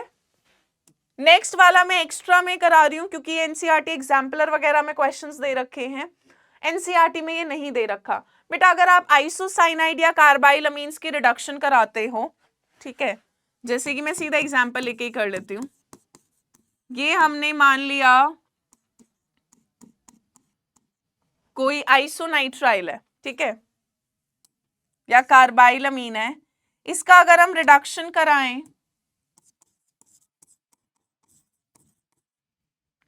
H2 पैलेडियम हो सकता है, प्लैटिनम हो सकता है, या लिथियम एल्यूमिनियम हाइड्राइड हो सकता है। अगर हम इसका रिडक्शन करते हैं तो यहां पर बेटा जी अब ध्यान से देखना, CH3 CH2, अब यहां पर क्या होता है, नाइट्रोजन के राइट में कार्बन है, तो यहां पर आपका बेटा यहां पर क्या होता है, इधर एक हाइड्रोजन। अब नाइट्रोजन और कार्बन के बीच के 2 बॉन्ड टूटेंगे। अब नाइट्रोजन के पास एक और एक 2 बॉन्ड बना हुआ है, तो इसके पास बेटा 1 हाइड्रोजन आता है और कार्बन के पास 3 हाइड्रोजन आता है, तो ऐसे आता है NHCH3। क्या आता है, NHCH3, ठीक है। तो यहां पर बेटा ध्यान रखना, अगर आप आइसोनाइट्राइल की रिडक्शन करा रहे हो, नाइट्राइल की रिडक्शन करा रहे थे तो प्राइमरी अमीन मिलता है, पर आइसोनाइट्राइल का जब रिडक्शन कराते तो यहां पर नाइट्रोजन 1 और 2 कार्बन से जुड़ा हुआ है, तो यहां पर आपको रिडक्शन से कितना कार्बन मिलता है, 2, मतलब सेकेंडरी अमीन मिलता है यहां पर, ठीक है। चलिए नेक्स्ट अगर हम बात करें बेटा फिजिकल प्रॉपर्टीज में, तो फिजिकल प्रॉपर्टीज में पहले आ जाती है फिजिकल स्टेट। फिजिकल स्टेट में आपसे आज सच सवाल कुछ आता नहीं है, फिजिकल स्टेट में यही है कि जो लोअर एलिफैटिक अमीन्स होते हैं वो गैसेस होते हैं, 3 या 3 से ज्यादा कार्बन वाले लिक्विड होते हैं और हायर मेंबर सॉलिड होते हैं। यहाँ पर हम यही बोलते हैं कि जो अराइल अमीन्स होते हैं जैसे कि एनालिन या डेरिवेटिव वो कलरलेस लिक्विड होते हैं, पर ऑक्सीडेशन पे दे डेवलप दी कलर। तो यहाँ पर तो एज सच कुछ है नहीं फिजिकल स्टेट में सवाल वाला। नेक्स्ट अगर हम बेटा बॉइलिंग पॉइंट की बात करें तो ये थोड़ा सा आ जाता है। तो बॉइलिंग पॉइंट पर ये आपने पढ़ ही रखा है कि अगर मेरे पास अलग अलग तरह के अमीन्स हैं तो बेटा boiling point is directly proportional to molecular mass. ठीक है, नेक्स्ट हम कहते हैं बॉइलिंग पॉइंट जो होता है वो इनवर्सली प्रोपोर्शनल होता है ब्रांचिंग के। ये दो फैक्टर्स तुम पहले से ही पढ़ चुके हैं। अब हम कहते हैं बेटा अगर मेरे पास आइसोमेरिक अमीन्स है, यानी अमीन्स आपस में आइसोमर्स हैं, इन आइसोमेरिक अमीन्स हम कहते हैं बॉइलिंग पॉइंट का जो ऑर्डर आता है, बॉइलिंग पॉइंट का जो ऑर्डर आता है वो आता है बेटा सबसे ज्यादा बॉइलिंग पॉइंट होता है प्राइमरी का, फिर सेकेंडरी का, फिर टर्शरी अमीन का। ठीक है, प्राइमरी अमीन, सेकेंडरी अमीन, फिर टर्शरी अमीन। और ये इस वजह से होता है, this is because of due to inter molecular H bonding which is absent in tertiary amines। Tertiary amine में बेटा H बॉन्डिंग खुद के साथ नहीं हो सकती है। अब देखो ना यार, RNH2 यानी अगर ये प्राइमरी अमीन है तो ये दूसरे प्राइमरी अमीन के साथ अपने ही दूसरे मॉलिक्यूल के साथ H बॉन्डिंग दिखा सकता है। यहाँ हाइड्रोजन पे पार्शियल पॉजिटिव, नाइट्रोजन पे पार्शियल नेगेटिव, H बॉन्डिंग हो जाएगी।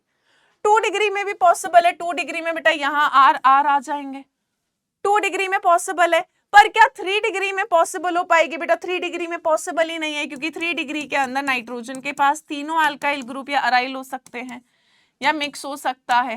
अब यहाँ पर हाइड्रोजन है ही नहीं तो H बॉन्डिंग होगा कहां से?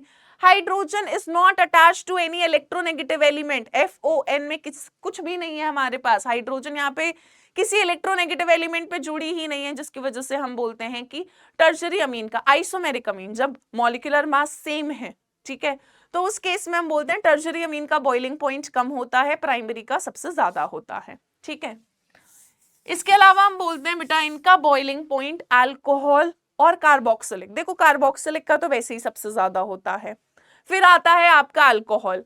अमीन्स का बॉइलिंग पॉइंट अल्कोहल से कम होता है क्योंकि अमीन में H बॉन्डिंग वीक होती है कंपैरेटिवली। अल्कोहल में H बॉन्डिंग स्ट्रॉन्गर होती है क्योंकि वहां पर O ग्रुप था, ऑक्सीजन ज्यादा इलेक्ट्रोनेगेटिव होता है नाइट्रोजन से, इसीलिए हम बोलते हैं कि अल्कोहल के अंदर बॉन्ड जो होता है OH का वो ज्यादा पोलर होता है as compare to NH bond.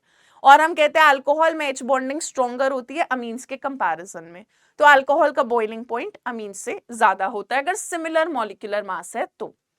Solubility की भी अगर मैं बेटा बात करूं, ठीक है, आप ये सारी थियोरेटिकल पार्ट NCERT से पढ़ सकते हो, इसीलिए मैं आपको, क्योंकि फिजिकल स्टेट से अगर सवाल आएगा ना तो वो यहीं से आता है बॉइलिंग पॉइंट के ऑर्डर से, अगर सवाल आएगा तो। ठीक है, सॉल्युबिलिटी की अगर हम बात करें बेटा, जो लोअर अमीन से एलिफैटिक अमीन, लोअर का मतलब है जहां कार्बन कम होती है वो पानी में सोल्यूबल होते हैं, पर जैसे जैसे कार्बन का चेन बढ़ता जाता है अमीन में हाइड्रोफोबिक पार्ट बढ़ता है, पानी में सॉल्युबिलिटी कम हो जाती है। और अराइल अमीन्स तो पानी में बहुत कम सोल्यूबल होते हैं। ठीक है, मतलब कम क्या, ना ही इनसोल्यूबल होते हैं, ऑर्गेनिक सॉल्वेंट में ज्यादा सोल्यूबल होते हैं। चलिए नेक्स्ट अगर हम बात करें बेटा केमिकल प्रॉपर्टीज में, तो जो अमीन्स होते हैं ना, they can show basic character. Why they can show basic character? क्योंकि अमीन्स के अंदर क्या होता है बेटा, नाइट्रोजन के पास प्रेजेंट होता है, ठीक है, there is the presence of lone pair. Lone pair की प्रेजेंस की वजह से ये किसकी तरह बिहेव कर सकता है बेटा, इलेक्ट्रॉन पेयर डोनर की तरह। अगर ये इलेक्ट्रॉन पेयर डोनेट कर सकता है तो ये कैसा बिहेव कर सकता है बेटा, लुईस बेस की तरह। किसकी तरह बिहेव कर सकता है, लुईस बेस की तरह। फिर हम कहते हैं यार basic character is directly proportional to plus effect. कैसे होगा अभी बात कर लेते हैं। Inversely proportional to minus I effect. ऐसे हम बोलते हैं बेटा basic character is directly proportional to K B, dissociation constant of a base के डायरेक्टली प्रोपोर्शनल होता है, और पी के बी के इनवर्सली प्रोपोर्शनल होता है। यानी पी के बी की वैल्यू ज्यादा होगी तो बेसिक कैरेक्टर कम होगा। ये बेसिक कैरेक्टर के फैक्टर्स हो गए कि किन किन फैक्टर से बेसिक कैरेक्टर अफेक्ट होता है। ठीक है, अब यहां पर देखो जरा, यहां पर क्या होता है बेटा, जो आपका अल्काइल अमीन्स होते हैं, अल्काइल अमीन्स वो ज्यादा बेसिक होते हैं। अगर हम बेसिक कैरेक्टर की बात करें, इनके बाद आता है अमोनिया, और अमोनिया के बाद आते हैं आपके अराइल अमीन्स। ठीक है, जैसे कि एनालिन या डेरिवेटिव ऑफ एनालिन भी हो सकता है अराइल अमीन्स। ठीक है, ऐसे ले लेती हूं ArNH2, एनालिन में ले लिया। तो हम बोलते हैं यार बेसिक कैरेक्टर ना इनका सबसे ज्यादा, इसका इससे कम, और इनका तो सबसे कम होता है। क्यों? क्योंकि बेटा अल्काइल अमीन्स जो होते हैं, यहाँ पर जो अल्काइल ग्रुप होता है ये कैसा होता है, इलेक्ट्रॉन डोनेटिंग होता है, ये इलेक्ट्रॉन डेंसिटी देता है। अब नाइट्रोजन पे इलेक्ट्रॉन डेंसिटी बढ़ गई, कह रहा है बताओ किसको लोन पेयर चाहिए, किसको इलेक्ट्रॉन्स चाहिए, मैं दूंगा। सो इलेक्ट्रॉन डोनेट करना है ना, तुम्हारी अगर लॉटरी लगेगी तुम थोड़ा बहुत पैसा तो आगे डोनेट कर दोगे ना, कि एकदम छप्पर फट गया, पैसा बहुत आ गया, लॉटरी लग गई, होए होए होए। सो यहाँ पर भी यही होता है कि इसको इलेक्ट्रॉन डेंसिटी मिल रही है भर भर के आगे से, तो ये कहता है कि बताओ जिसको जरूरत है मैं अपना लोन पेयर आसानी से डोनेट कर सकता हूं। उसके बाद तो अल्काइल अमीन्स में तो बेटा कौन सा इफेक्ट हो रहा होता है, प्लस आई इफेक्ट, जिसकी वजह से यहां पर बेसिक कैरेक्टर ज्यादा होता है।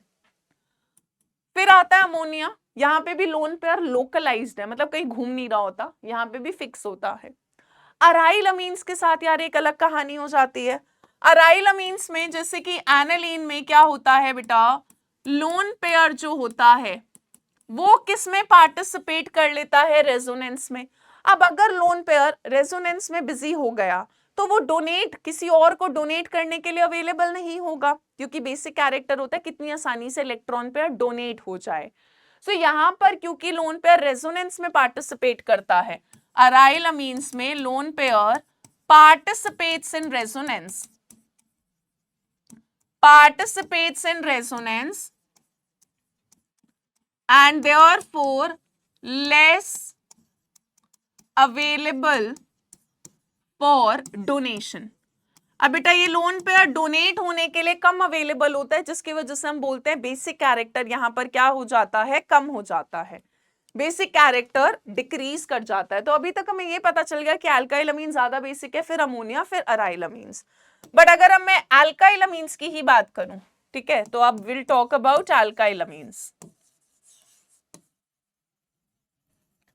सो अल्काइल अमीन्स में हम बोलते हैं बेटा गैसियस स्टेट में, गैसियस स्टेट में बेसिक कैरेक्टर का क्या ऑर्डर आता है, याद करो।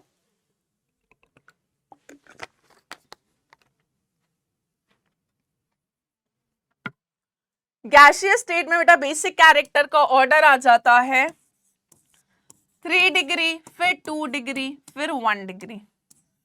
Tertiary Amin being the most basic, फिर 2 डिग्री, फिर 1 डिग्री। ठीक है, ये किसका ऑर्डर करा है हमने, गैसियस स्टेट में बेसिक कैरेक्टर का। ठीक है, और ये ऑर्डर किसकी वजह से आ रहा है बेटा, due two plus I effect, due two plus I effect. Tertiary अमीन का मतलब है नाइट्रोजन के पास 3, और हम तो अल्काइल अमीन की बात करें, भाई भर भर के इलेक्ट्रॉन डेंसिटी मिल रही है, नाइट्रोजन यहाँ पे राजा है, बताओ किसको चाहिए। 2 डिग्री में बेटा नाइट्रोजन के पास 2 अल्काइल ग्रुप होंगे, तो 2 जगह से इसको इलेक्ट्रॉन डेंसिटी मिलेगी, डोनेट हो रही होगी। और प्राइमरी वाला तो बेचारा इतना दुख में है, कह रहा है भाई मेरे को तो सिर्फ एक जगह से इलेक्ट्रॉन डेंसिटी मिल रही है, मैं ज्यादा मदद नहीं कर पाऊंगा। सो टर्शरी अमीन बेटा यहाँ पर सबसे ज्यादा बेसिक होते हैं, फिर 2 डिग्री, फिर 1 डिग्री। बट अगर हम बात करें बेटा एक्वस स्टेट की, किसकी बात करें बेटा जी, एक्वस स्टेट की, तो एक्वस स्टेट में बेसिक कैरेक्टर का ऑर्डर, ध्यान से देखना, बेसिक कैरेक्टर का ऑर्डर अगर तो बेटा आपका व्हेन आर इज, यानी अगर आपका alkyl group R group methyl है तो उस केस में बेटा बेसिक कैरेक्टर का ऑर्डर आता है 2 डिग्री, फिर 1 डिग्री, फिर बेटा 3 डिग्री, क्योंकि एक्वा स्टेट में और अमोनिया तो इनसे कम ही बेसिक होगा, वो हम पहले ही बात कर चुके हैं, और अराइलामीन्स उससे कम होंगे। तो बेटा यहां पर ऑर्डर ऐसे याद कर लेना बस के नंबर की तरह, 213, 2 डिग्री, फिर 1 डिग्री, फिर 3 डिग्री। अब एक्वा स्टेट में काफी फैक्टर आ जाते हैं, इंडक्टिव भी लग रहा होता है, पर यहाँ पे हिंड्रेंस भी आ जाती है, और फिर बेटा पानी के साथ स्टेबलाइजेशन की, अमीन पानी के साथ एच बॉन्डिंग कितना दिखा पा रहा है। सो यहाँ पर हम बोलते हैं कि उन रिजल्टेंट फैक्टर्स की वजह से अगर मिथाइल अल्काइल ग्रुप है ना, अल्काइल अमीन में मिथाइल वाला ग्रुप है, तो ऑर्डर बेसिक कैरेक्टर का आता है 2 डिग्री, इंडक्टिव भी सही हो रहा होता है, स्टेरिक हिंड्रेंस भी बहुत ज्यादा नहीं होती है 2 डिग्री अमीन में, और यहाँ पे बेटा स्टेबलाइजेशन भी पानी के साथ जो हाइड्रेशन इफेक्ट होता है वो भी सही होता है, तो सब बढ़िया है 2 डिग्री में। अगर आपके पास अल्काइल ग्रुप में बेटा इथाइल है, when R is ethyl group और अबव, अबव का मतलब है इथाइल की जगह प्रोपाइल, ब्यूटाइल, ये सब हो गए, तो बेटा बेसिक कैरेक्टर का ऑर्डर थोड़ा सा बदल जाता है, बस थोड़ा सा, है ना, बस का नंबर 213 से चेंज हो जाएगा बेटा 231, 231,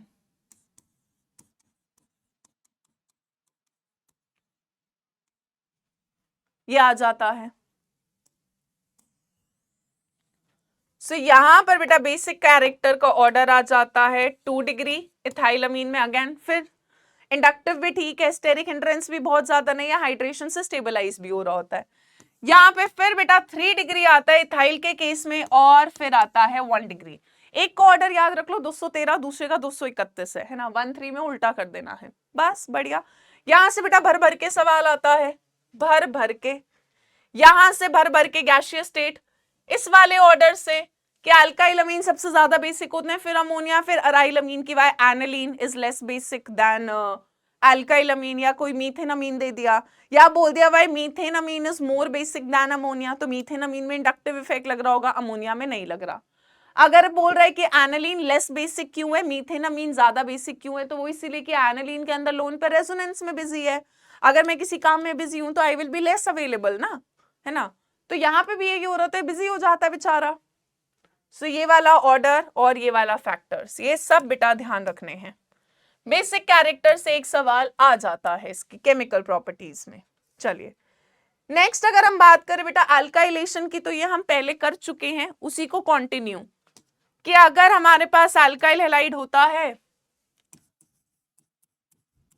तो हम बोलते हैं अल्काइलेशन में अगर हमने प्राइमरी अमीन बना लिया तो इससे हम हायर मेंबर के अमीन्स बना पाते हैं, यानी अगर मैंने इसका रिएक्शन अल्काइल हैलाइड के साथ कर दिया तो R2NH बन जाएगा, you will get a 2 degree amine. मैंने फिर से इसका अल्काइलेशन कर दिया, मतलब फिर से इसका रिएक्शन RX के साथ करा दिया, R3N 3 डिग्री अमीन मिल गया, और फिर से रिएक्शन करा दिया बेटा RX के साथ, तो अब आपको क्वार्टनरी अमोनियम सॉल्ट मिल जाता है। तो अल्काइलेशन में हम कह रहे हैं कि अल्काइलेशन जब हो रही होती है तो प्राइमरी अमीन से यू कैन सिंथेसाइज और you can prepare higher degree of amines also, ठीक है। इसके अलावा बेटा यहां पर एक जो मेन बात अगर आप ध्यान रखें, जैसे अगर मैं एनालीन की ही एग्जांपल की बात करूं, मान लो मैंने एनालीन का अल्काइलेशन करा, ठीक है, एनालीन का रिएक्शन कराया CH3I के साथ, यहां से एक H और यहां से I, बेटा HI निकलना है, तो जब HI निकलेगा तो यहां पर अब क्या बन जाएगा बेटा जी, अब एक H और IHI निकल गया, अब यहां पे नाइट्रोजन का लोन पेयर इस पर अटैक करेगा, ठीक है, तो यहां पर आ जाएगा बेटा एक CH3 और एक H, लोन पेयर अभी है, ठीक है। फिर दोबारा मैंने इसका रिएक्शन CH3I के साथ ही कराया। आप कोई और अल्काइल हैलाइड भी ले सकते हो डिपेंडिंग ऑन सवाल में क्या दे रखा है। फिर से H और I बेटा, एक और बार HI निकल गया, H निकला I निकला, CH3 इधर आ जाएगा। क्या बन गया बेटा मेरे पास,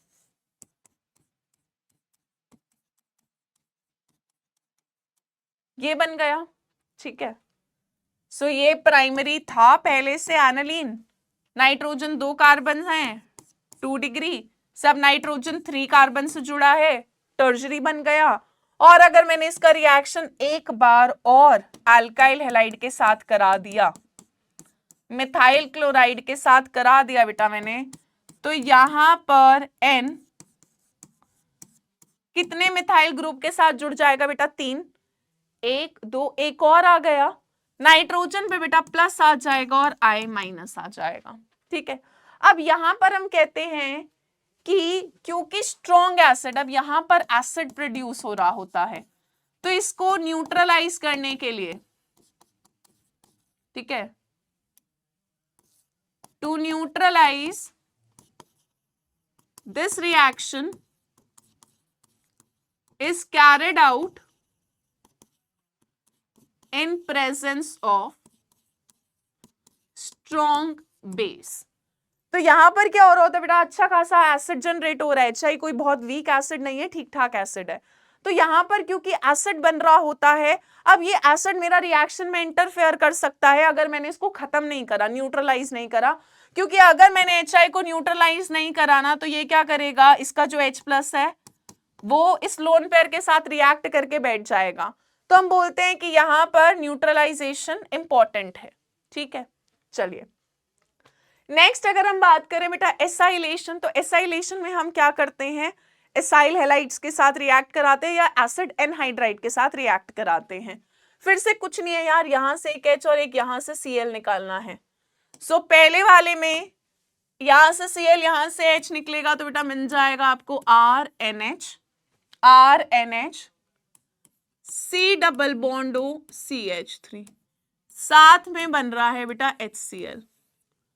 तो इसीलिए इस HCl को न्यूट्रलाइज करने के लिए बेस चाहिए होता है। अब हमने रिएक्शन कराया बेटा बेंजोइल क्लोराइड के साथ, this is called as benzoyl chloride और इसको बेंजोइलेशन भी बुलाते हैं।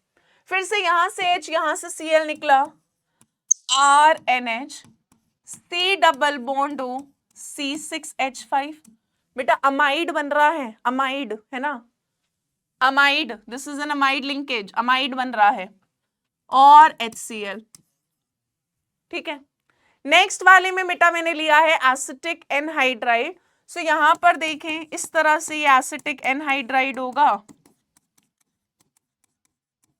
अगर हम यहां से तोड़ रहे हैं, यहां प्लस यहां माइनस, यहां से जो H निकलेगा बेटा वो इस O- के साथ कंबाइन करके एसिटिक एसिड बना लेगा और ये COCH3 इधर आ जाएगा, तो आपको मिल जाएगा RNH C double bond O CH3, साथ में बन जाएगा CH3COOH। तो इन एसिड को न्यूट्रलाइज करने के लिए हम क्या यूज कर रहे हैं बेटा, यहां पर बेस यूज कर रहे हैं। बात क्लियर है, बात क्लियर है। So this is called as acylation, जब आप यहां पर एसिड एनहाइड्राइड या एसिड हैलाइड के साथ रिएक्ट करा रहे हो, रिएक्शन करा रहे हो, और बेटा यहां पर आपको क्या मिल रहा है, अमाइड मिल रहा है, अमाइड मिल रहा है। बात क्लियर है। चलो इसके बाद अगर हम बात करें कार्बाइल अमीन की, क्या रिएक्शन है, क्या रिएक्शन है, अभी यार 1 मिनट पानी पी लें हम।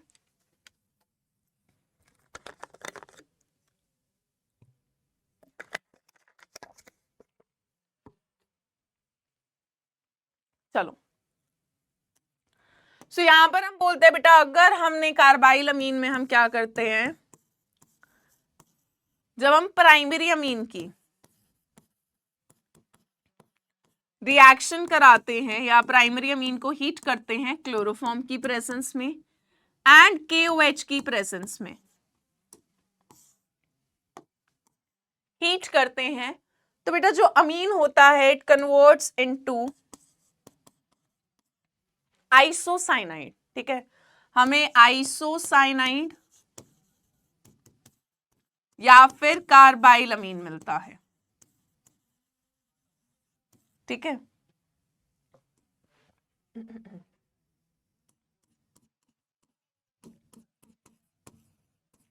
अब ये कैसा कंपाउंड होता है बेटा? It's a foul smelling substance. और कार्बाइलमीन से हम क्या कर सकते हैं बेटा? कार्बाइलमीन, क्योंकि जो टेस्ट है ये आपका, इसको हम कार्बाइलमीन या आइसोसाइनाइड टेस्ट भी बोलते हैं, ये प्राइमरी अमीन ही देते हैं, 2 डिग्री और 3 डिग्री में ये नहीं लगता। सो हम बोलते हैं कि कार्बाइलमीन जो होता है, this is used to distinguish primary amines. ये सिर्फ किस पर लगता है बेटा? प्राइमरी अमीन्स पे।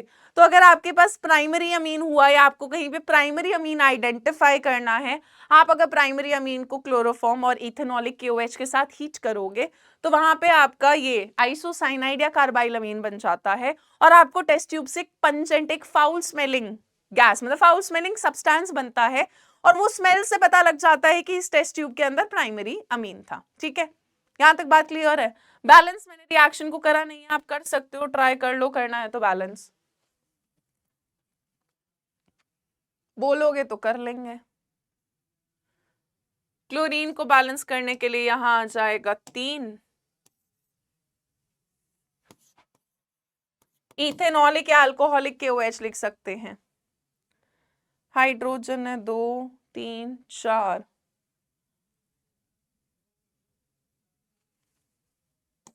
यहां 3 लगाएंगे, और मेरे ख्याल से 3 और 2 5 और 1 6, यहां 3 आ जाएगा। यहां तक बात क्लियर है बेटा? बढ़े आगे, बढ़ जाए आगे, नेक्स्ट पे चले। चलो, नेक्स्ट है हमारे पास बेटा रिएक्शन विद नाइट्रस एसिड। ओए होए होए, अब नाइट्रस एसिड यार अनस्टेबल होता है, हम इसको बॉटल में स्टोर नहीं कर सकते, तो इसको हमें जब जरूरत होती है हम तब प्रोड्यूस करते हैं by the reaction of sodium nitrite with HCl।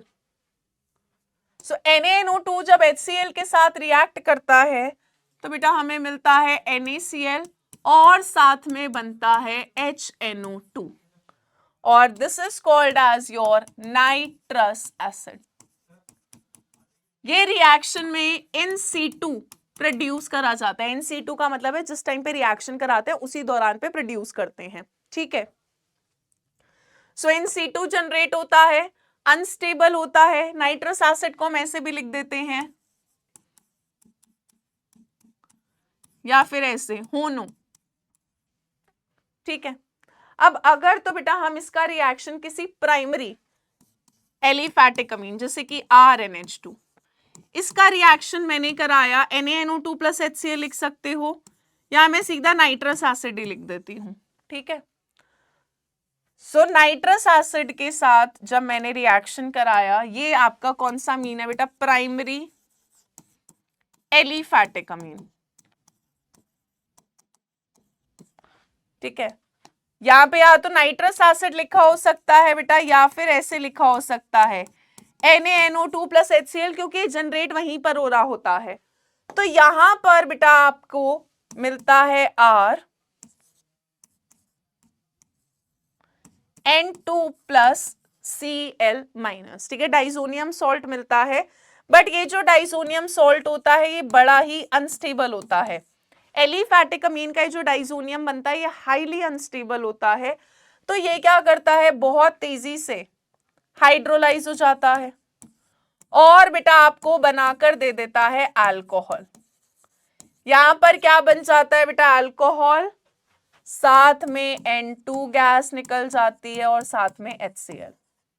ठीक है, सो याद रखें अगर आपके पास मान लो मीथेन अमीन है या इथेन अमीन है, प्राइमरी एलिफैटिक अमीन है बेटा, नाइट्रस एसिड के साथ रिएक्शन कराकर आपको अल्कोहल मिलता है, और गैस कौन सी रिलीज होती है? N2। इस गैस से सवाल काफी आ जाता है आपको।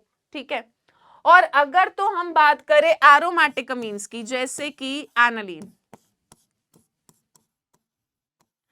एनालीन तो बेटा आपका प्राइमरी एरोमेटिक अमीन है।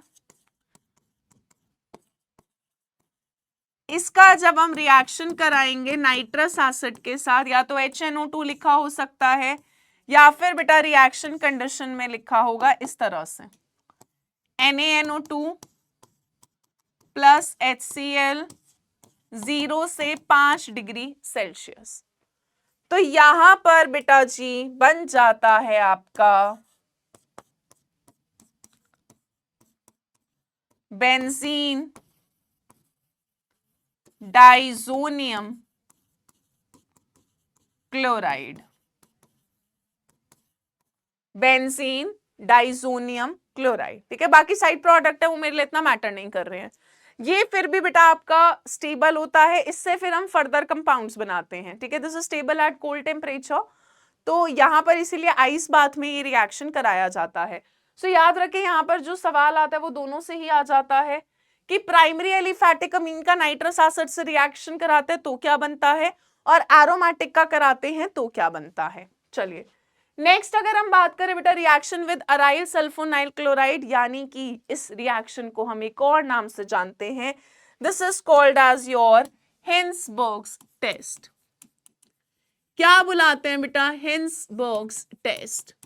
ये जो हिंसबर्ग्स टेस्ट होता है ये यूज होता है टू डिस्टिंग्विश, ठीक है, this is used to distinguish.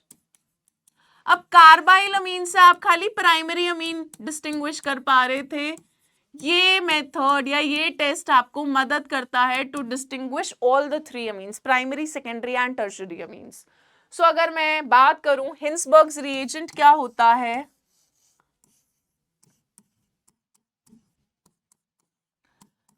so this is called as your benzene sulfonyl chloride,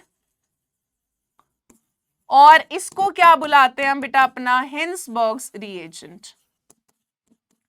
क्या बुलाते हैं? हिंसबर्ग्स रिएजेंट, ठीक है। अब ये जो हिंसबर्ग्स रिएजेंट है ना, ये इसकी मदद से हम डिस्टिंग्विश करेंगे। ध्यान से समझना, बहुत आसान सा टेस्ट है, कुछ भी नहीं है।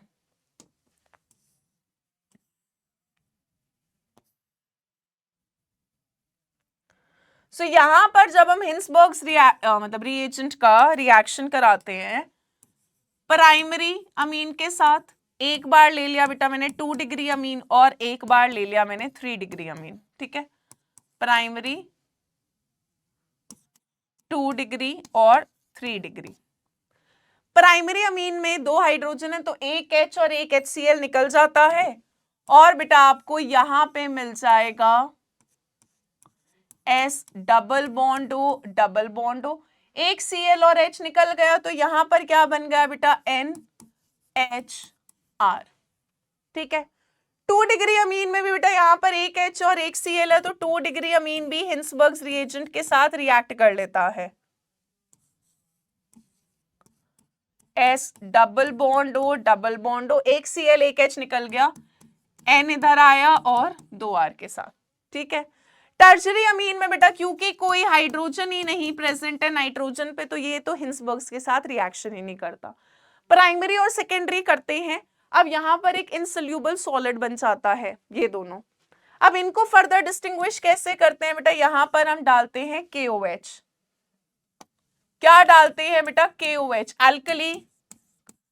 तो जो 2 डिग्री अमीन होता है बेटा ये इनसोल्यूबल ही रहता है, this is insoluble in alkali. और जो प्राइमरी अमीन का ये कंपाउंड बना था ये रिएक्ट कर जाता है KOH के साथ और उसमें डिसॉल्व कर जाता है, क्योंकि ये वाली जो हाइड्रोजन है बेटा ये एसिडिक है, तो K plus OH minus H plus OH minus के साथ निकल के पानी बना लेती है, और यहां पर आपका बन जाता है इस तरह से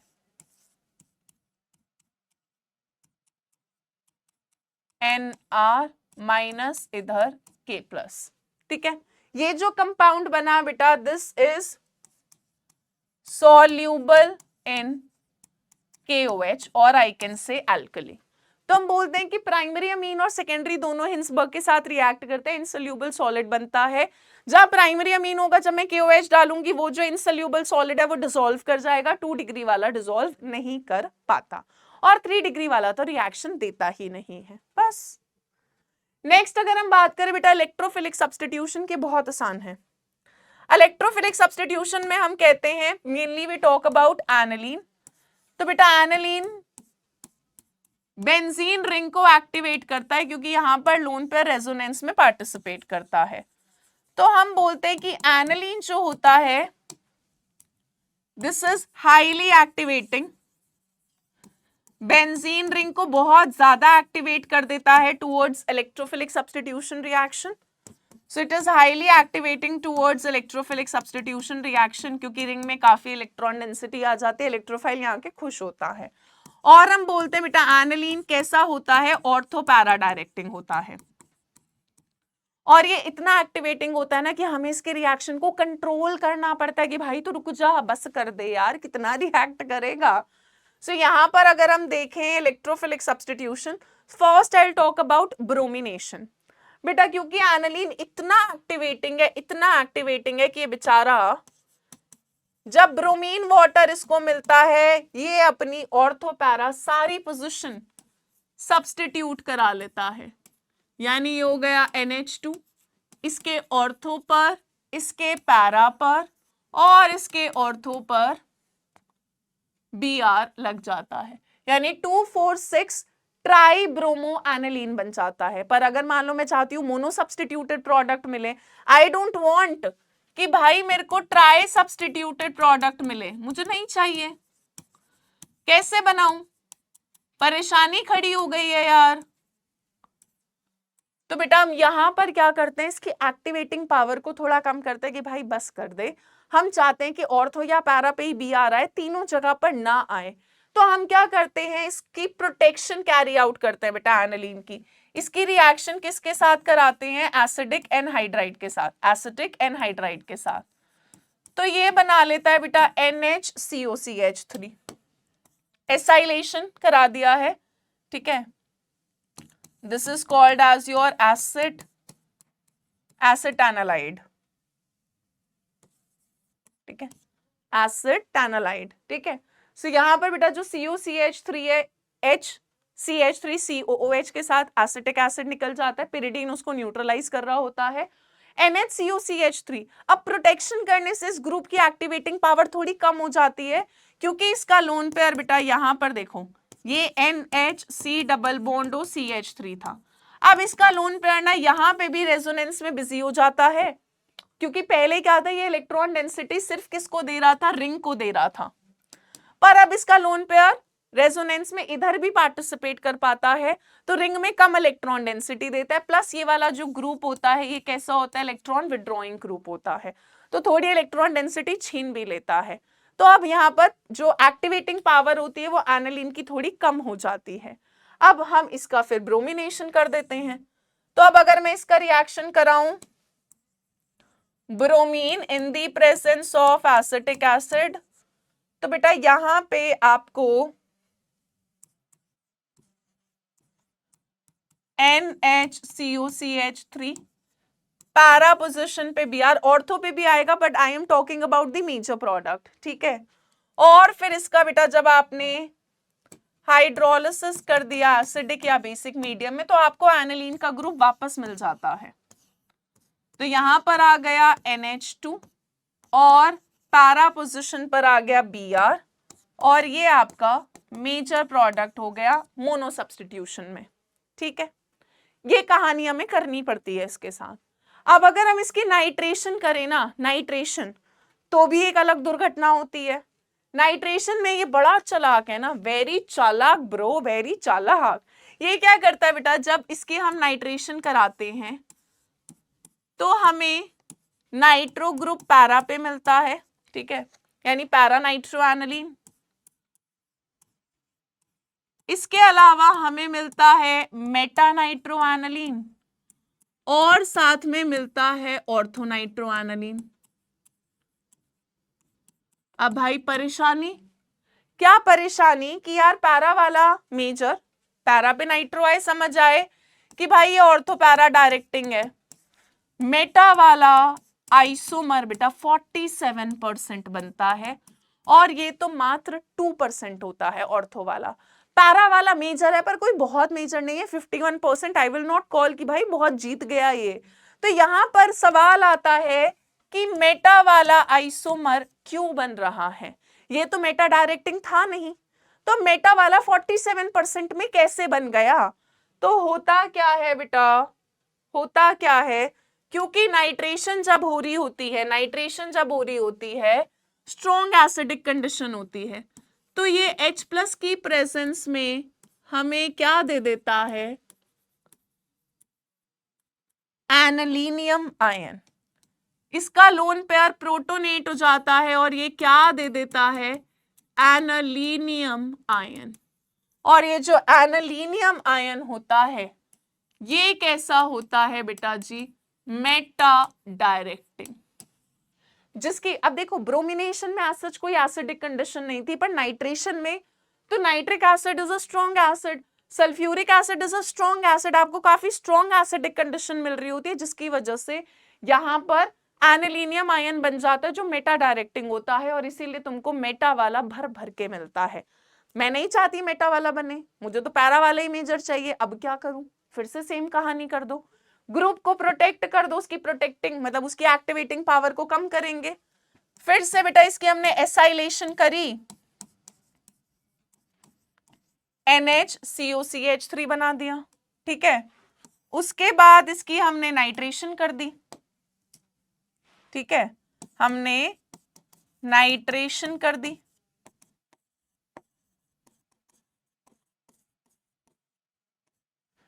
तो बेटा यहां पर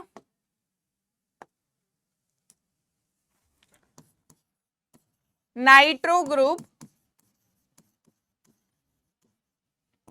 पैरा पर आ जाता है जो आपका मेजर प्रोडक्ट होता है, और यहां से जब आप हाइड्रोलिसिस कराओगे एसिडिक या बेसिक मीडियम में तो NH2 ग्रुप वापस आ जाता है और नाइट्रो ग्रुप पैरा पर लग चुका, वो तो पहले ही लग गया, और यहां पर अब ये प्रोडक्ट आपका क्या हो जाता है, मेजर हो जाता है। सो यहां से बड़ा फ्रीक्वेंटली सवाल आता है कि मेटा वाला आइसोमर क्यों बन रहा है, why it is getting formed। तो हम बताएंगे कि स्ट्रॉन्ग एसिडिक कंडीशन में एनालीन एनालिनियम आयन में बदल जाता है जो कैसा होता है, मेटा डायरेक्टिंग होता है। तो अगर पैरा चाहिए तो फिर से ग्रुप को प्रोटेक्ट करो, उसकी एक्टिवेटिंग पावर कम करो, फिर नाइट्रेशन करो, फिर उसको वापस NH2 में बदल दो। अब अगर सल्फोनेशन की बात करें बेटा, तो सल्फोनेशन में भी कंडीशन एसिडिक होती ही है। तो जब हम एनालीन का रिएक्शन कराते हैं सल्फ्यूरिक एसिड के साथ, ठीक है,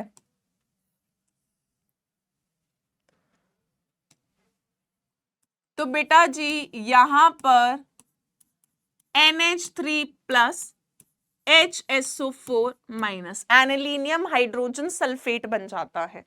क्या बन जाता है बेटा, एनालिनियम हाइड्रोजन सल्फेट बन जाता है। This on further heating undergoes a rearrangement.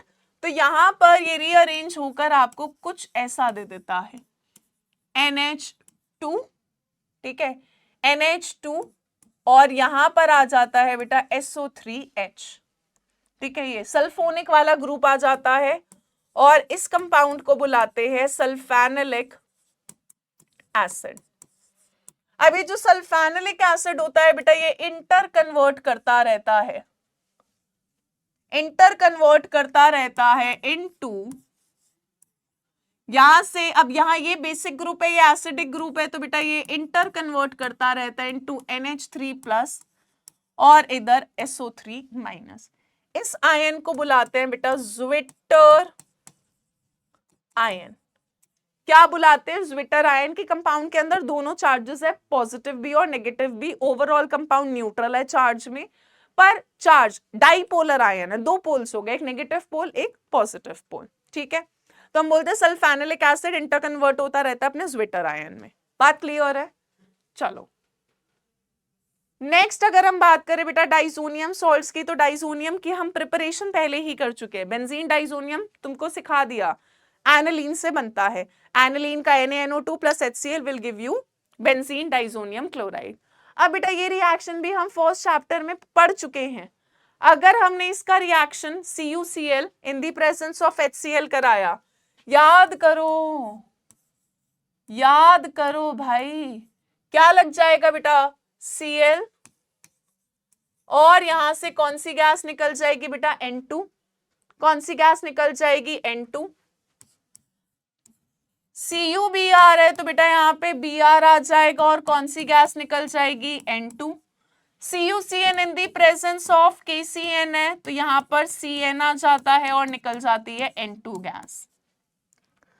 बेटा ये वाले तीनों रिएक्शन याद करें, इनको हम क्या बुलाते थे, these are called as your Sandmeyer reaction. Sandmeyer था ना जब कॉपर +1 का सॉल्ट हो, या तो CuCl लिखा हो सकता था या फिर क्या लिखा हो सकता था बेटा, Cu2Cl2। बात समझ आ रही है, याद आ रहा है, पढ़ा था। चलो नेक्स्ट वाले याद करो बेटा, कौन से होते थे जल्दी से।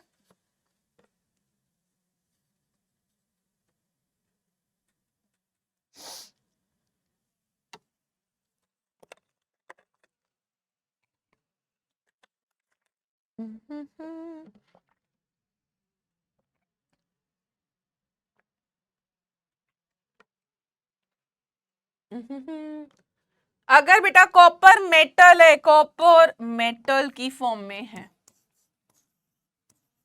Cu in the presence of HCl तो बेटा क्लोरोबेंजीन बनता था, साथ में CuCl और गैस निकल जाएगी N2।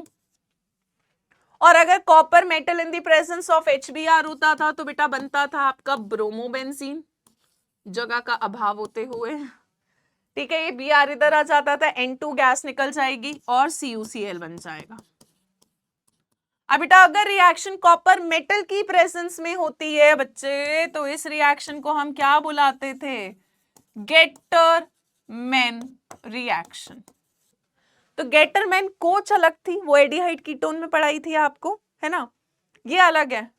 गेटरमैन कोच इज अलग, गेटरमैन इज अलग। ठीक है, नेक्स्ट अगर हम बात करें बेटा Ki के साथ, पोटेशियम आयोडाइड के साथ अगर हम बेंजीन डाइसोनियम क्लोराइड का रिएक्शन कराते हैं तो यहां पर हमें मिल जाता है बेटा आइडोबेंजीन।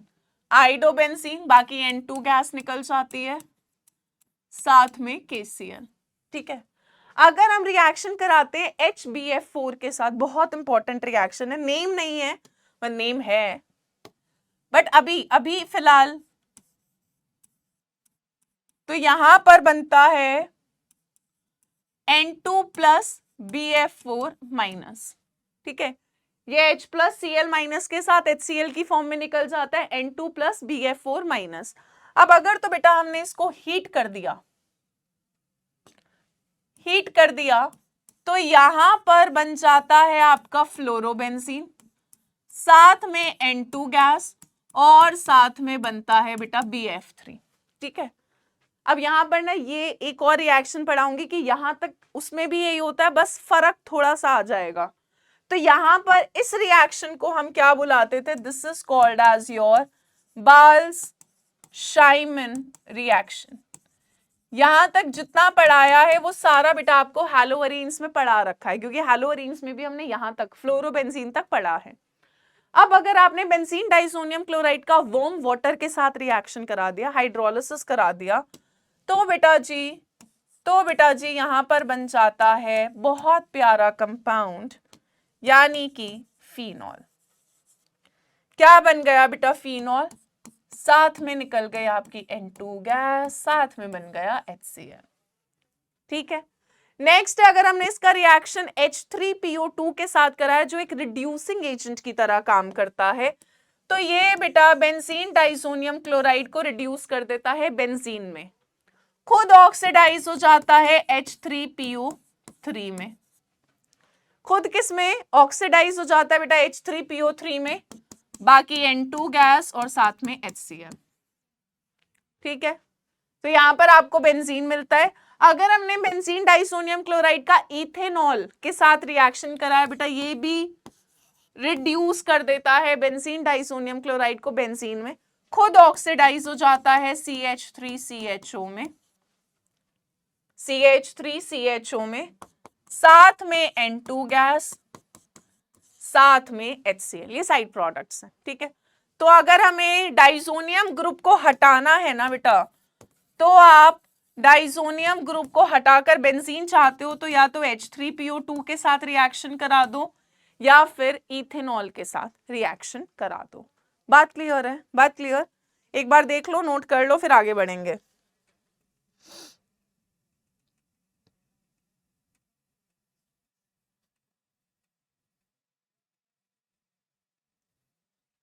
चलो बेटा, आप फिनॉल से भी बेंजीन बना सकते हो, या आपको वो पिछले चैप्टर में पढ़ाया है। फिनॉल से बेंजीन बनाना है तो जिंक डस्ट से रिडक्शन कर दो।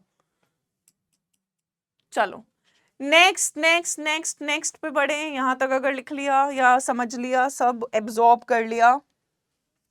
चलो अब इस वाले रिएक्शन से ही एक और रिएक्शन हो सकती है बेटा। अब यहां पे भी मैंने N2Cl- का रिएक्शन फिर से HBF4 के साथ ही कराया है। अगेन आपको N2+BF4- मिला है।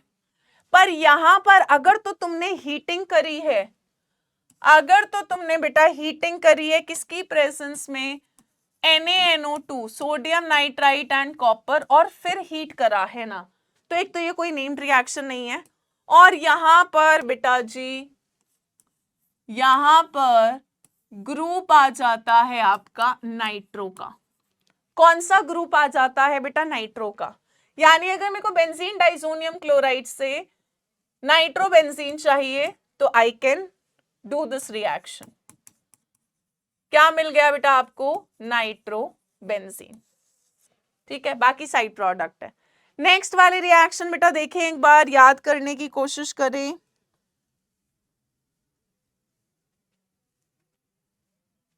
साइड प्रोडक्ट बनाना हो तो बना लो, N2 गैस निकल जाती है और NaBF4 बन जाता है। Now this is a very important reaction. Coupling तो भाई सवाल पूछते ही पूछते हैं। अब कपलिंग में क्या होता है बेटा, यहाँ पे हम बहुत सुंदर सुंदर डाई बनाते हैं। तो अगर तो हमने कंपाउंड का बेंजीन डाइसोनियम क्लोराइड का रिएक्शन कराया फिनॉल के साथ, जो हाईली एक्टिवेटिंग कंपाउंड्स होते हैं, सो यहां पर क्या होता है बेटा, फिनॉल की पैरा पोजीशन की हाइड्रोजन और यहां से तो HCl निकल जाता है। ये रिएक्शन बेटा बेसिक मीडियम में हो रही है। बेसिक मीडियम में pH 9 से 10 होता है। अब जरा देखो क्या बनेगा।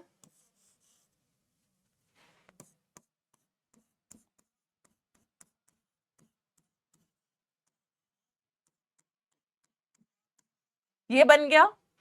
इस कंपाउंड को बुलाते हैं बेटा पैरा हाइड्रोक्सी, कि पैरा पोजीशन पर हाइड्रोक्सी एजो बेंजीन। ठीक है, पैरा हाइड्रोक्सी एजो बेंजीन। और बेटा ये आपकी होती है ऑरेंज कलर की बहुत ही खूबसूरत डाई है ना, जो कपड़े रंगने वाली डाई होती है। अगर आपने बेंजीन डाइसोनियम क्लोराइड का बेटा रिएक्शन कराया एनालीन के साथ, तो यहां पे फिर से एनालीन की पैरा पोजीशन की हाइड्रोजन इधर की Cl HCl की फॉर्म में निकल जाती है, और आपको यहां पर मिल जाएगा इस तरह से। ये मिल गया, बहुत ही खूबसूरत। इसको बुलाते हैं बेटा पैरा पर अमीनो एजो बेंजीन। और बेटा जी ये कौन से कलर की डाई होती है? It's a yellow die. कौन से कलर की डाई होती है? येलो कलर की। ठीक है, सो कपलिंग रिएक्शन दोनों ही बहुत इंपॉर्टेंट है, कि पहले हम एनालीन से बेंजीन डाइसोनियम क्लोराइड बनाते हैं और फिर हम कपलिंग रिएक्शन कराते हैं एनालीन के साथ या फिनॉल के साथ, सुंदर सुंदर डाई बनाते हैं। तो बेटा इस पूरे चैप्टर में आपका एक तो diazonium, if I talk about, is very important. इसके सारे रिएक्शन, डाइसोनियम के जितने भी रिएक्शंस हैं, ये सारे के सारे आपके कन्वर्जन में इस्तेमाल होते हैं, कन्वर्जन्स में। इसके अलावा बेटा ये भी है और ये तो है ही। तो चैप्टर में सारी चीजें आपको करा दी गई हैं। बस अब आपको क्या करना है, आपको एनसीईआरटी से चैप्टर पढ़ना है, एनसीईआरटी की सारी एक्सरसाइज के क्वेश्चंस करने हैं। जब एनसीईआरटी की एक्सरसाइज कर लो तो इस चैप्टर का एग्जाम्पलर भी सॉल्व कर लेना। And thank you so much guys. I will see you super soon in the next mind map of biomolecules. तब तक अपना ध्यान रखें, पढ़ाई करते रहें, मेहनत करते रहें। All the best. Thank you. Bye bye.